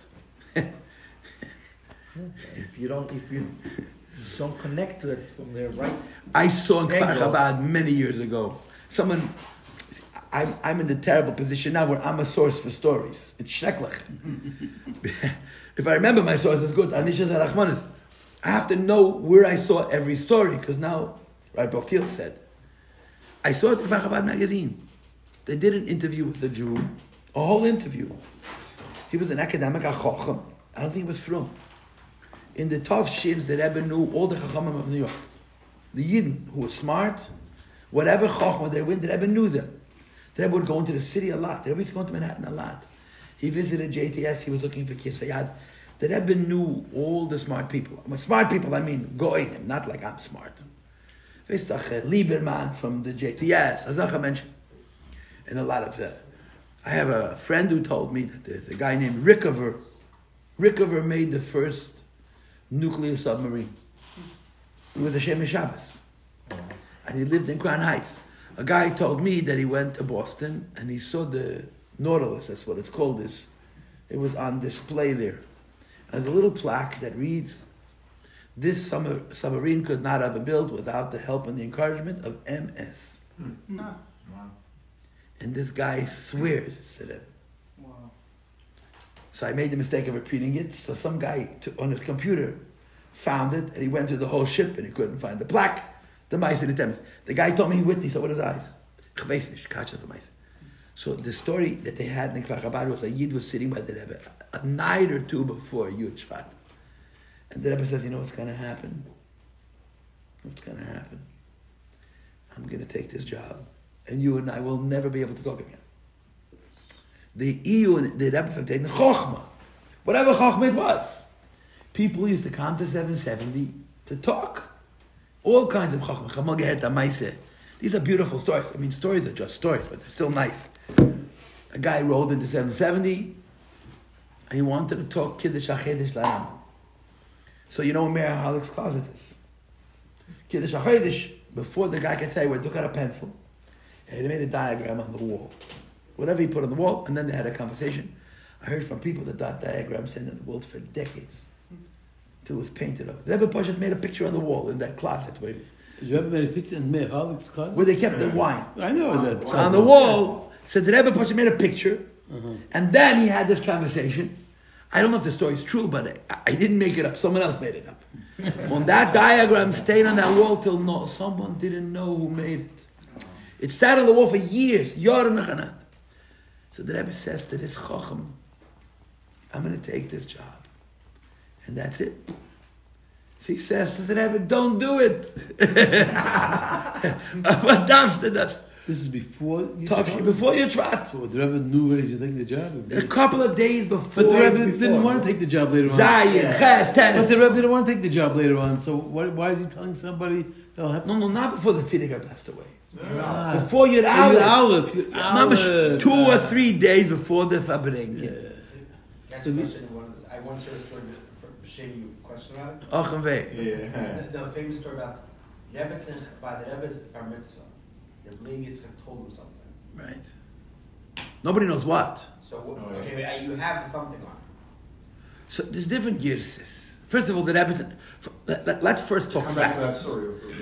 So I finished the story. So he told the Rebbe, don't do take it. Right? Yeah. That was it. And the Rebbe did it.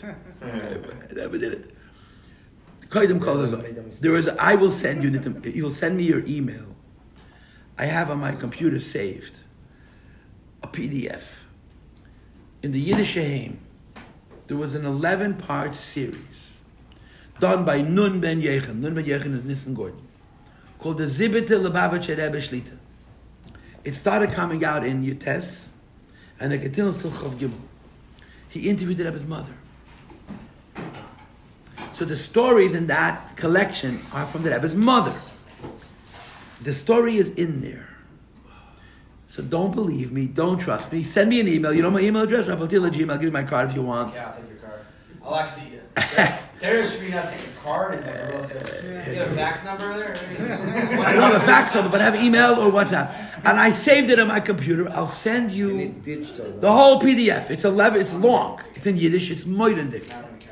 But you must understand. That this was Nun Ben Yechen interviewed the Rebbe's mother and wrote these essays. So that's one source of the story. What's the story? The bar mitzvah apparently was Thursday night through Shabbos. And the Rebbetzin was in the other room. The men were in one room, they were in another room. So first of all, if I'm not mistaken, And if I'm making a mistake, you'll look it up and you'll correct me. The Rebbe get a drosha. Get a whatever, a mitzvah speech. And when the Rebbe finished the drosha, I started to cry. But as I geweint, at the ganze Zimmer geweint, the room it fell apart. They started crying. The whole room was sobbing. That's the first story. The second story is that the Tata was gewollt from the Mizun. He wanted something for the Rebbe. And the Rebbe wouldn't agree. From Thursday night till Motzei Shabbos. Motzei Shabbos, the Rebbe was masking. And the mood in the house turned into simcha. I think they danced till the morning. There was a mood in the simcha. If I am not wrong, what I just told you is in Nun Ben Yechanan's account. The way I read it so many years ago. I didn't read it 30 years ago. I read it 40 years ago. Because they're kind of God, but I'll send you the PDF. You'll read it to yourself. I may be off by a little detail, but that's the toich. So then Nun Ben Yechanan writes, who knows was hat jemand von Zun? Because the Rebbe's mother doesn't say. She tells the story, and then he speculates. Maybe already then they were talking about Rebbe's. That's the story that's in the Rishim.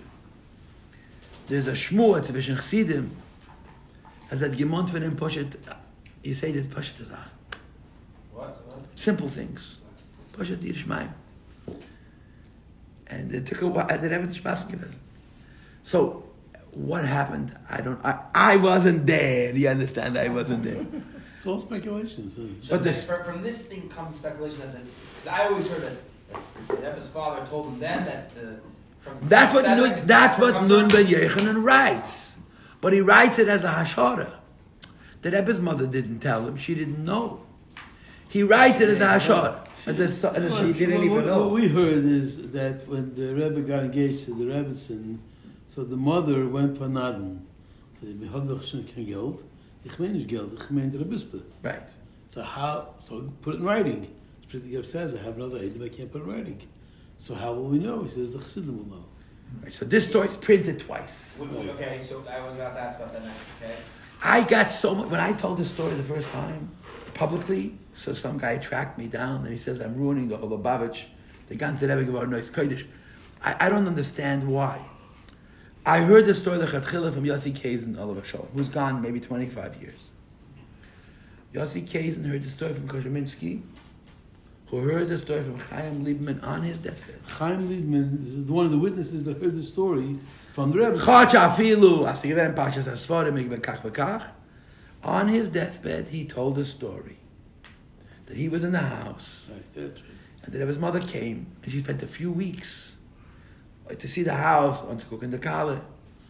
And then she went to the Frierdiker Rebbe, and she said to the Frierdiker Rebbe, Ich habe Reshus von meinem Mann zum Maskem sein auf den Shidduch.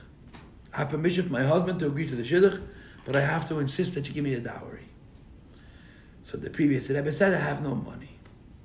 So she said, I don't mean money, I mean Rebbe. And the Rebbe agreed. So she asked for it in writing. So the Rebbe said, I can't give it to you in writing. Aber Chassidim von allein verstehen. That's what I heard from Yossi Kazen. Zalman Garari has a book called B'chol Beisi Nemanu. It's really an autobiography. Paltiel hat a zweite geschrieben, das all seine Meises. The story is in there. The story goes even further. That he was also in the house in Pei Beis. He was 10 years old. He was a Yossi. His father, he was born in Beis. Zalman was born in Beis. He passed away Tafresh Samach. He was 88 years old. His father was Nassan Garaj. They were very close. The garage was very close to the Rabbi. His father had passed away. He was the youngest son. The Frierdiker Rebbe was raising him. He was there when the Rebbe's mother came. He remember the story. Sie kommen zu gehen Tafshin Yud, the Rebbe, ich habe es keine. So in his biography, in his book, it says that he went into the Rebbe and he said to the Rebbe, what do you have there? I was in the house when your mother came. And you must remember, the Rebbe's and Khan is sitting in New York. She's right there. You should know, it's a very Peled Kazakh. The Rebbe's and Khan had a journal that she wrote. That journal was in the Rebbe's house. And when she passed away, As soon as Shiva was over, the Rebbe took everything from our apartment, everything, and put it on President Street on the 3rd floor. After Gimel Tammuz, they found over there the letters that the Rebbe wrote for label. The Rebbe used to sign his brother's name. They were mafarsim, a bunch of chesimis.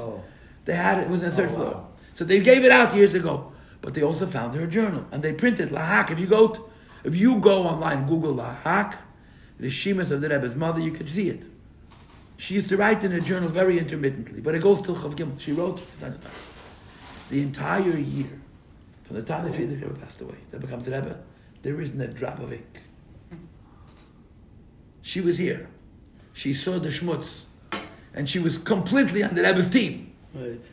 But I also heard that the Rebbe came out. Mishkavat. The Rebbe came out late to the Farbrengen. It was supposed to start 8:30. By his mother. By his mother. And he went to his mother first. Right?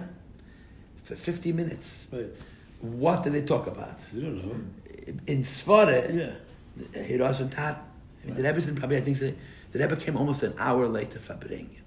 The first Farbrengen. He was with his mother. And it was Zalman Garari's gift is he went into the Rebbe.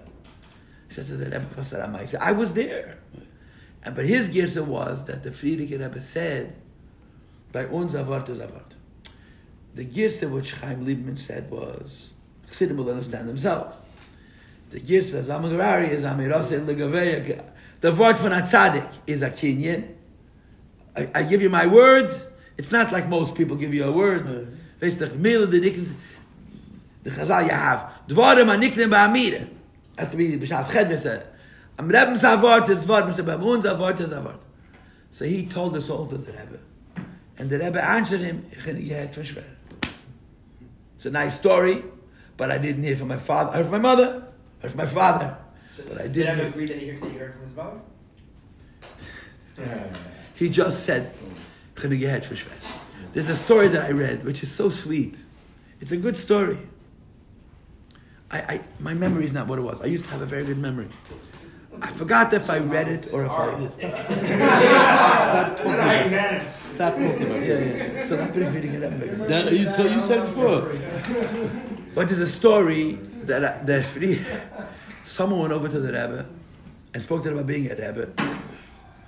And the Rebbe told him he has no idea of feeding it up. So he says to the Rebbe, it's very hard to believe that you have Neirah from the Friedrich Rebbe. It's very hard to believe that Friedrich Rebbe didn't tell you. So the Rebbe says, you calling me a liar? So he says to the Rebbe, that when the Rebbe Rash was nostalgic, the Rebbe Rashab said he has no Neirah. But then it was revealed, that before Bar Mitzvah, the Rebbe Marash told him he's going to be a Rebbe. So you have a kasha. The Rebbe Rashab says he was never told. Before Bar Mitzvah he was told. So he tells us all to the Rebbe. And he says, no, is it from the Zache was man kenish verstehen. That story with the Rebbe Rashab and the Hera is for the things we can't understand. And then he says, und das eichet von der Sachen. This with the Rebbe now is also from the things. And the Rebbe cracked up. You know why? Because it was 100% true. The Rebbe sich zalach. So shene meises, a geschmacke meis. The Rebbe sich zalach. Huh? There was a nice with Zalman that something about going to the Friedrich Rebbe and getting instructions. And Zalman Garari said, was noch, hat Schwer gesagt. You ever heard that? He went to the Rebbe. No, I'm saying the Rebbe was telling Zalman Garari that he got it off from the Friedrich Rebbe. He went to the Oyel and he spoke to the Friedrich Rebbe. Zalman Garari answered him. He was like, he didn't know what to say. He's like, I never heard this. You never heard this? No. The story that Samach said like that you won't be the Rebbe, but Day Revi Yeshiva Hena. where's that from? Sefer told us Kut Levi Yitzchak. That's from my childhood. Was there a question? Naftali Tzvi Gottlieb, I don't know where he got the stories from. Made a biography of Rabbi. And you know when he made that biography, there was a whole chapter on the Rebbe. And the Rebbe made him take it out. A whole chapter. Stories that he heard in the name of the Rebbe's mother. Naftali Tzvi Nun Tzadok Gottlieb did not meet the Rebbe's mother, but he did research. That story is in there. Zalman Shneisen had the Kabbalah. You know what Zalman Shneisen was? Zalman Shneisen was Mullah Butman's mother's father. He was the father of Mendel, of Schallenberg Schneerson and Mrs. Karbach. Hadassah Karbach. He was a first cousin of Rebbe Leivik. He was the Rebbe, he was a generation older. He had that story in the Mishpacha. Which I believe it's supposed to be the Rebbe, not the Friedrich Rebbe. The Friedrich Rebbe was supposed to be the yeshiva. What does that mean? What was supposed to be was finished. No, I'm saying, was that... People talk a lot. Nobody knows. But that's for the Dervi and Dervi's. So the whole Mishpacha knew it. The Rebbe's grandfather knew it. The Rebbe's father knew it. There was like a kocht in them. If you were from a Baruch Shalom's Mishpacha, you told your children. My father told me, I don't know what the source was, but he heard it in his Bacher, that the Rebbe Leivik wanted to be a Rebbe after the Rebbe Rashab was nostalgic. And when the Rebbe became a Chosni, he said, What? I didn't count correct. It's not from the Tzemach Tzedek. The 4 generations not from the Tzemach Tzedek. It's from the Ravash. Where's that? My father told it to me, he heard Yeshiva and Makkah. But it's a fact that when Rebbe Leivik would meet Chassidim, he would say, Ich and the Rebbe's Mechuten, when they come the photo from the next Rebbe, and they wanted to string him up. Really? It was like really bad. The worst thing you could say. He would tell them, my son is going to be the next Rebbe. And in Russia, they didn't exactly want to hear that, you know. That's one of the reasons they said that he went to Yerusalem, because he went to Ukraine. So this wouldn't be, you know, in this... He was there from before. Rabbi Leivik was there from Machtes.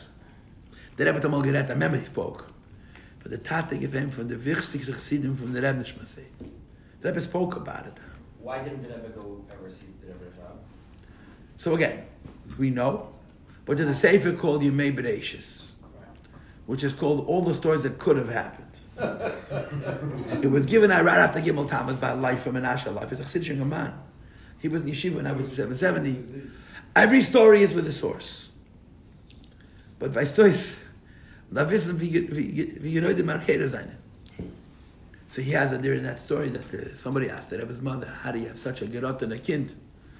When the Shiksten has such a gifted son. And she said, reist sich genem and lost him nicht. Now who lost him nicht? Either his father or the Rebbe Rashab or both, that's it. And there's a precedent for it. The Baal Shem Tov said he had Mesiras Nefesh that Alter Rebbe should not know him. Mm-hmm.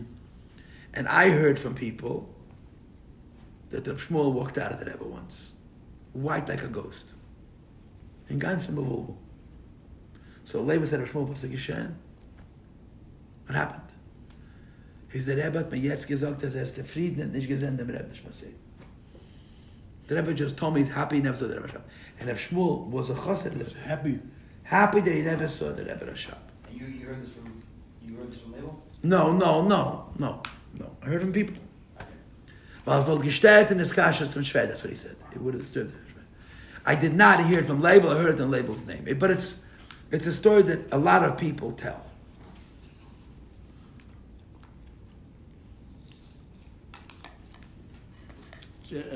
Lost them nicht. My father told me once, I think my father told me, somebody told me, that when they had the revolution in Tashin Zion about the yeshiva, I don't know if you know that they found a letter from Rabbi Yael. Rabbi Yael wrote a letter to Naska Gerari. He was his friend. That whole story in Yud Zayin. And when you read that letter, you see that the Rashag was the tzaddik. The Rashag walked into the Rebbe and said, the yeshiva is the Rebbe's. I'm going to abzang zach. And the Rebbe didn't let him. Und the andere haben sie gemacht narisch. But the Rebbe called in the Bachram. And he punished them because they laid the Zeitung. So the Rebbe said to them about the Shmuel, gewinnt und Lubavitch und ich hatte Chassidus von Rebbe nicht mal sagen, Eider, ich bin geboren geworden. Like, why are you starting up with him? Gewinnt und Lubavitch und Chassidus von Rebbe, Eider, ich bin geboren geworden. Like, leave him alone. Did we know anything about the Rebbe not going to Tim? Anything about...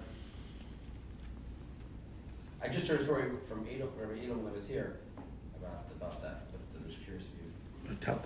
And he just said it right now that basically his father... What are you talking about now? About the Rebbe not going to Lubavitch or Tim Katum. So he just said that his father asked the Rebbe when he drives by Queens, when he comes in, should you go to the Earl or to the Rebbe first? What's the minhag? Like a Siv Menagim. No, he said, was begetan Lubavitch. the Rebbe said, "Chakinu was given a Lubavitch." And it was Tafshin Beis. And he told people then that the way he heard it was, the Rebbe was saying, "Chakinu was given a Lubavitch." It's a new. We're starting a new track. That's the way he says the story. It was Yud Aleph Beis. When he heard that, he chapped. Came on the back. Label growing if I bring us in yeshiva. I have a recording of it someplace. It's gewaldic because he reveals things that are very unusual. I have it someplace. The marshal. He was sitting in Farbrengen in yeshiva, and Rabbi Groner was describing yechidus. He would stand by the door. Amalek Titan, there was no one by the door. No, it was in the Yuds, there was a list. And you handed, it was like a relay. You handed the list to the next guy. So it was a Seder, you went in, and you handed the list. In other words, there was nobody rushing you. You stood as long as you wanted. And I don't know at what point, Chav Salam, it became, Label stood by the door. So Label told us that when Yechidus was over, he would walk in. And he would say to the Rebbe, Yechidus Gendikt. And the Rebbe would ask Gendikt. He would ask like several times. Nobody else is coming. And the Rebbe would make sure that it was over. And the Rebbe would stand up, stretch himself out, and plop back down. And then stand up a second time. He described it, he did it. And sit back down. I have a recording, audio recording of it. It's interesting. You ever heard such a story? It's interesting. When the Yechidus was over, I don't know what it means, but this is what Label described. This is what Label described. But I want to tell you something else. That when he described what happened when the Rebbe became a Rebbe. Label. Donnerstag in the free Thursday morning. The Farbrengen was Wednesday night. The Rebbe walked into the office, and the mosquito, we had the mosquitoes, I mean, they were the mosquitoes. Label was a young bacher. He worked for Rabbi. He was very he was a mashadis of the Rebbe. Who else? Nissen Mendel. Maybe that was it.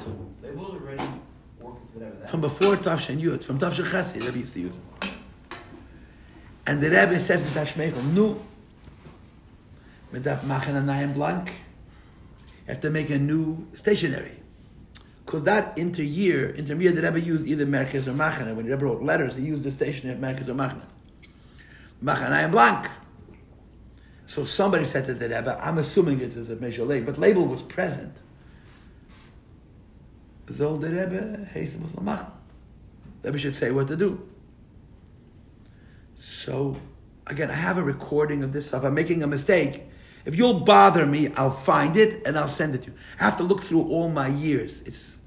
I have to remember what year and what time of the year, but I saved everything in the Seder Hashanim by me. I can find it. So Rebbe says, no, you make a stationery and I'll edit it. So what do? They took the Frierdiker Rebbe stationery and they changed the name. The Frierdiker Rebbe station is very grand, grand Rebbe of Lubavitch, the whole thing. Rabbi, and the Rebbe, whatever it was. But the Rebbe doctored it, don't ask. The Rebbe didn't even let them write the word Rabbi, just his name. And they wrote Lubavitch, from Lubavitch. So the Rebbe said it was never Lubavitch. And the Rebbe wanted to take the word out. Word Lubavitch out? The word Lubavitch out. And Moshe Leib was going crazy. And they were talking to the Rebbe. I mean, I'm sure they spoke great Derech Eretz, but it bothered him. They were going to take it. He's going to say his name, Harav, his first name, Shneisen, and his address, and that's it. So the maskana was, the Rebbe said he could write not from Lubavitch. Because there was not from Lubavitch. But so it's, do you know how the Rebbe stationery looks? It says his name, Lubavitch, and then it says the address, 770 Eastern Parkway. And in the beginning, it said business phone. And Moshe Leib was very bothered by this business phone. The Rebbe's a business. But the Rebbe insisted. that it should say on the English side, business phone, for several years. Maybe Yud Beis or Yud Gimel, the Rebbe let him take off the word. business. This is the story of the stationery. Do we know anything about that? About why the Rebbe didn't go to Techatum? Maybe in America at that time was something official. No, but I'm saying the Rebbe was by the Rebbe's father. He could have gone to, in the later years, I don't know. The Rebbe never went to Techatum. Do you know anything about that? Anything? The Rebbe never went to yeshiva b'chalal. Right. Yeah, I'm Lamed. Do you know anything Rabbi about Lincoln. No, I don't know anything about it, except for the part that I told you from the Sefer Yismei Bereish, Yismei Melech. Reis Targenim Blastem Nicht. I don't know anything. I don't know.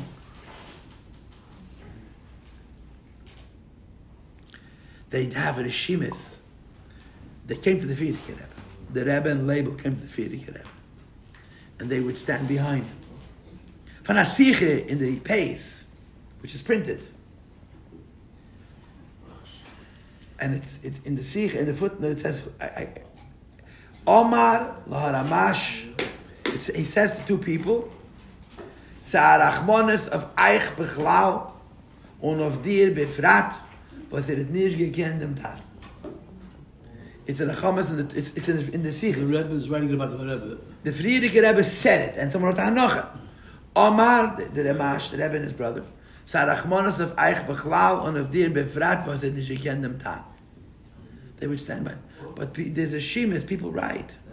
When Label came to the stove in Leningrad, he would Farbrengen. And he would cry, and he would label Rebbe's brother. And the Anash would sit there and eat him up his words. The Rebbe never opened his mouth. Never said a word. Unless he had a direct error. In whose presence? B'chlau. He just didn't speak. Finish. He was a phantom. There's an Igris Kaddish from the Frierdiker Rebbe to the Rebbe and the Rebbe's when they were in France, maybe 37 or 38. It's like a Baldik brief. These letters are printed, anybody can read them. There's a volume of letters that came out about 15 years ago. The Americans did a few things because of another book that was made. They commissioned Telushkin to make the book. And they also mefarsim the Igris Kaddish. Because someone was saying an Alila, and the Rebbe had bechalket kashachet ben the Frierdiker Rebbe, and Gavana Rebbe because he failed as an engineer. So they felt that they have to be. So mefarsim this whole volume, 300 letters, personal correspondence with the Frierdiker Rebbe and the Rebbe, back and forth. And it's not even all the letters, because the letters are about Svarim and about money. Some of them are very boring. But the whole krach, the krach is gewaldig. There's things in that krach that should never have seen the light of day. You know what I saw? They shouldn't have? Never. Why? Because personal? Very personal. You know what I saw in this half there? Yeshiv actually Bitcha Rayascha Kvuda Umepat Petes. No, Umestakelas Alai Beineha Hakchulis Vahayavos Umepat Petes. She's mumbling. Tata, it's this and this time, and you haven't yet taken your daily exercise.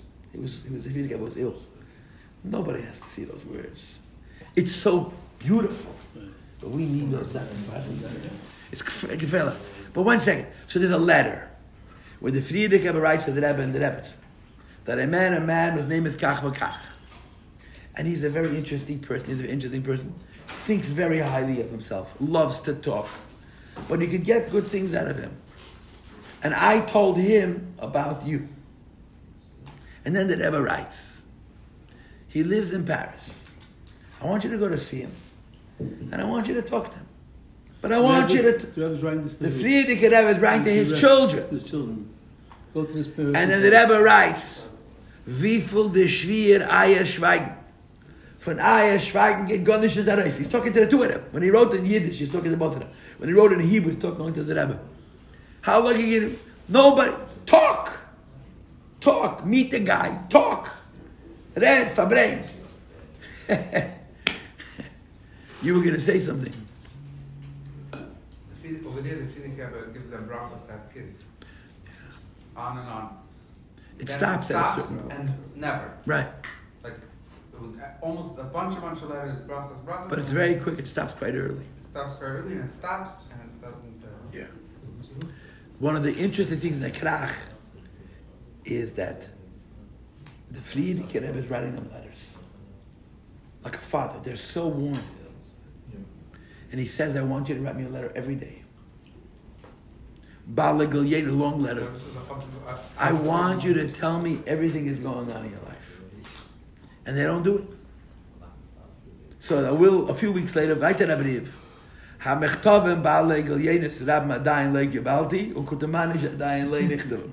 I didn't get him, he probably didn't write him. This goes on for maybe a year. 6 months for sure. And why didn't they write? And at some point, the Rebbe writes back to the Frierdiker Rebbe. That the Rebbe wants from me a brief. And he writes, there's different kinds of people. Some people see everything going on around them. And other people called Baalei Ha'iyun. They only see the thing that they're involved with. And neni oimesh ezemaila. I'm not saying that's a good thing, but this is my nature. My life's boring. You don't want me to tell you what I ate for breakfast. I don't see anything when I'm doing. My life is boring. So I don't have to tell. So for a while, the feeling of me stops. When you read the Igris the first time, you can't believe that they're ignoring the Rebbe. Mela the Rebbe, but the Rebbetzin. Your father asks you to write a letter. You can't write him a letter. Like, why did the Rebbetzin write? Of course, nobody knows. My Hergish is. And I think it's a good Hergish. The Frierdiker Rebbe wrote to them like a father. They answered him like Chassidim. The Rebbe and the Rebbetzin did not treat the Frierdiker Rebbe like a father. Like a chassid. Like a chassid. Even the Rebbetzin, that's a thing. Yeah, both of them. She didn't write. What was that before? Or before they got married? No. After the After. She was with friends. After the chassid. They were first in Germany. Became like What became, I don't know. But the fact is, the Rebbe is writing to them so v'atate.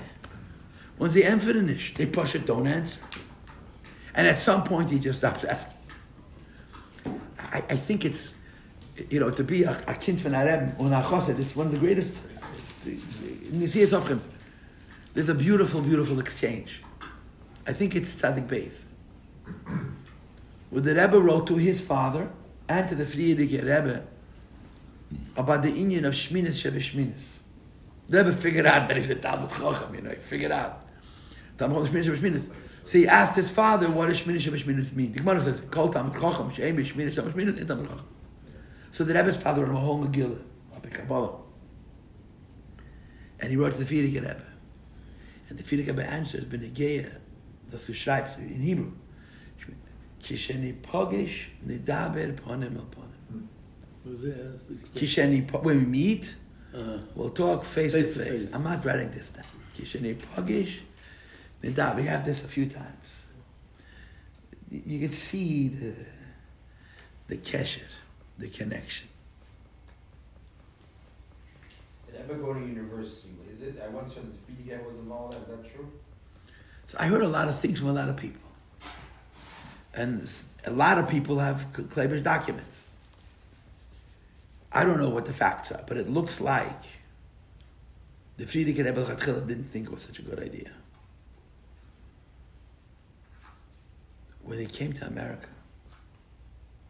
and he saw what's going on here, he changed completely. Somebody showed me. The Frierdiker Rebbe used to write every day a letter to the Rebbetzin in Yiddish. I don't know why they never printed in English. They never printed it. The Beis Mashiach printed them all. Because they're available if you got Beis Mashiachs. But they were never printed in English. Every day he wrote the Rebbe a letter in Yiddish. It was his human, basically.